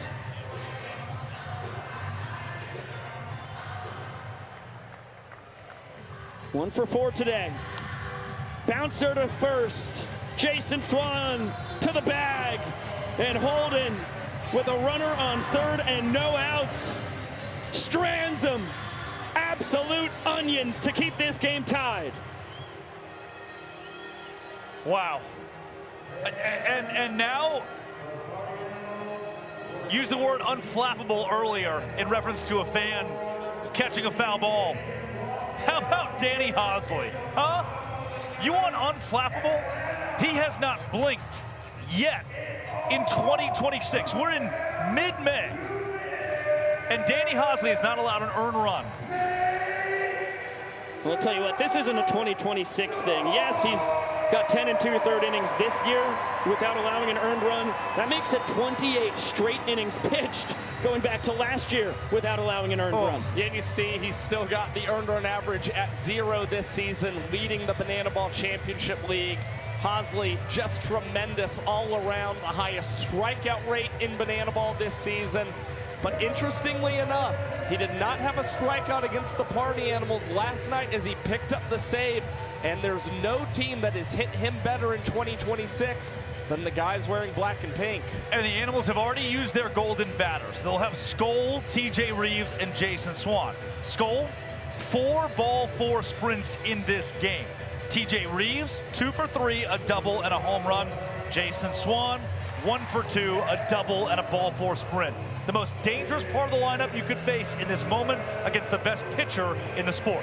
That's exactly why you look back at the 8th inning. What a great decision by Mike Pavesis to insert Jake Skoll leading off that 8th inning. And you saw Skoll after the long fly out to end last night's game when he was representing the game-winning run at the dish. He told his teammates, I just missed it. I just missed walking this game off. And now he's got a 2-0 count. Bouncer, Cox, over to first, 1 down. And we are 2 outs away from free Bananaball in Truist Park.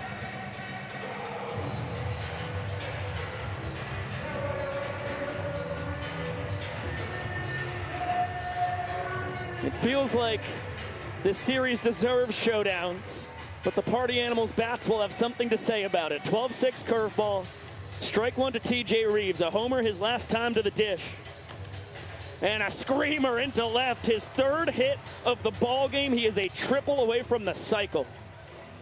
That guy can hit the heck out of a ball, son of a gun. Yep, rookie, man. Just got a pro bat. Leading the team in batting average coming in, hitting .359. That will go up significantly. 5 of his first 14 games this season have been multi-hit contests. It is unbelievable how consistent TJ Reeves has been for this offense. Mark Smith, the designated runner, at first base as the fastball just misses to Swan. Again, Swan already 1 extra base hit today. Double back in the 2nd, came around to score the inning-winning run. As that one just clips the top of the zone. And check man, on Smith. Is Swan hard to fool? Just 4 strikeouts in his 73 plate appearances. But 2 of them have come this weekend. Yep. That's a heck of a cut from Swan, trying to unload. It's a low 90s fastball from Hosley. The Vulcan changeup is the best pitch in the history of the sport. It's got the curveball to keep you honest. Goes to the change, Swan wise to it. Yep. Another great play back there by Gillespie.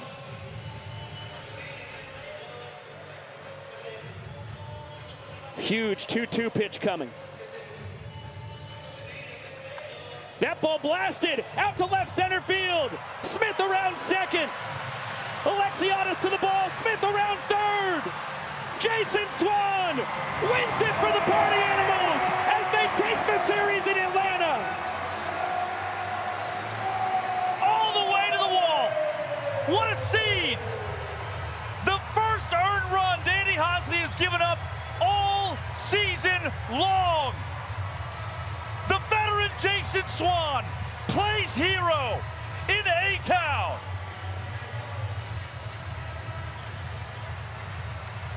And not only is it a series win for the Party Animals, it is a series win in their first ever headlining series in a big league ballpark. What a phenomenal victory from the Party Animals. Rex Castillo. Jason Swan, that is the first earned run Danny Hosey has given up this season. How did you do it? Man, just sticking with their approach all game long, and it pays off. Keep it going, baby. PA for L. PA for L, go ahead and celebrate. The boys will dance in the middle of the field here at Truist Park. The game of banana ball has never played a 3-game series in a Major League Baseball stadium or football complex. In the first weekend, with this much banana ball action, the Party Animals take a monumental win, garner momentum for the defending champions who've been below 500 for a majority of 2026. And they ensure that the Savannah Bananas have now lost 5 of their last 6. As the boys in yellow look on from their dugout and watch as the Animals celebrate. Now losses in 7 of their last 9 games when you go back to the open final for the Bananas. But let's focus back on the Party Animals. Rex. It took a rookie to do it, but TJ Reeves comes through in the biggest way. This was your headliner. It was your headliner. You needed to win this game. They were fighting, putting you guys up against the wall. How does it feel to get this win? Man, it feels amazing. Anytime we get to play the Bananas, you know, we're going to bring it, but it feels amazing just to come out here in Atlanta at the Braves Park and put on the show in front of these fans. I mean, this is what we do it for. The rookie has a veteran bat and a presence at the plate. Let's send it back to you. Thank you very much, Mr. Castillo. TJ Reeves. What a rookie. The 6th round draft pick for the Party Animals. 3 for 4, a triple shy of the cycle. And comes through in the clutch. He has the home run that starts the 7th inning rally. The Bananas could have jumped ahead 3-2. Instead, the Party Animals did exactly that. And then he has the single that sets up the series-winning walk-off from Swan. A day 2 draft pick, and how crucial has he been to the Party Animals? The aforementioned leader on the team in batting average was incredible again. Yeah, and you saw TJ Reeves, who was the showman of the game in Yankee Stadium in the day game and that series finale. Now the same can be said here in Atlanta today. An unbelievable performance from the Party Animals this weekend. And the Bananas falling now to 5-5, just an even record when playing as the away team this season. And for Party Animals fans out there, you have to love seeing your rookie TJ Reeves upping his level of play against the mainstay in the sport. As we welcome you back inside the booth with Josh Gillespie, the statistical savant of the sport. Drake Toll, the voice of the Party Animals. I am Biko Scala. Your closing thoughts, Drake, after this momentous weekend. Well, what a happy Mother's Day that was, boys, huh? I like that one a whole lot. Look, going into Indianapolis next weekend for the Party Animals, this is the kind of win you need as you're going to face the Clowns, who are the back half of the Banana Ball Championship League standings. Momentum, I keep using that word, key for the black and pink. And for the Bananas, they stopped the losing streak but can't win the series. Yeah, and you just wish that they had gotten better pitching in the first half of this ball game. Not only did you see them lose some points, but it also lost out on the equalizer point in this contest as well, which really could have paid some dividends here in the late stages of this contest. Nonetheless, the Bananas fortunately getting a home series next weekend in Savannah, Georgia, as they'll try and straighten things out. Thank you very much for spending your afternoon with us here in virtual Banana Land. What a weekend it was, the first ever 9-game weekend in Banana Ball history, and a heck of a victory for those Party Animals. A big thank you to our entire cast and crew as I get a good and plenty right off the dome. Shout out Zach Bro off camera. Let's talk about our folks in Savannah. Chris Haynes, our director, and everybody in the control room. Superb work. And for all our folks here in Atlanta, our producer Chad Reese, our executive producer Mr. Josh Richardson, our guy down on the field Rex Castillo, our man in the booth next to us Jose Chito Benitez, bringing this broadcast in Spanish, and a goodbye to Sophia Peach, for now a legendary member of BTV, the greatest high home camera woman we have ever had. Brad, for Josh Talevsky, Drake Toll, I am Biko Scala saying so long for now. We'll have more Banana Ball for you this coming Thursday night. Until then, Drake, party on! And we will see you later!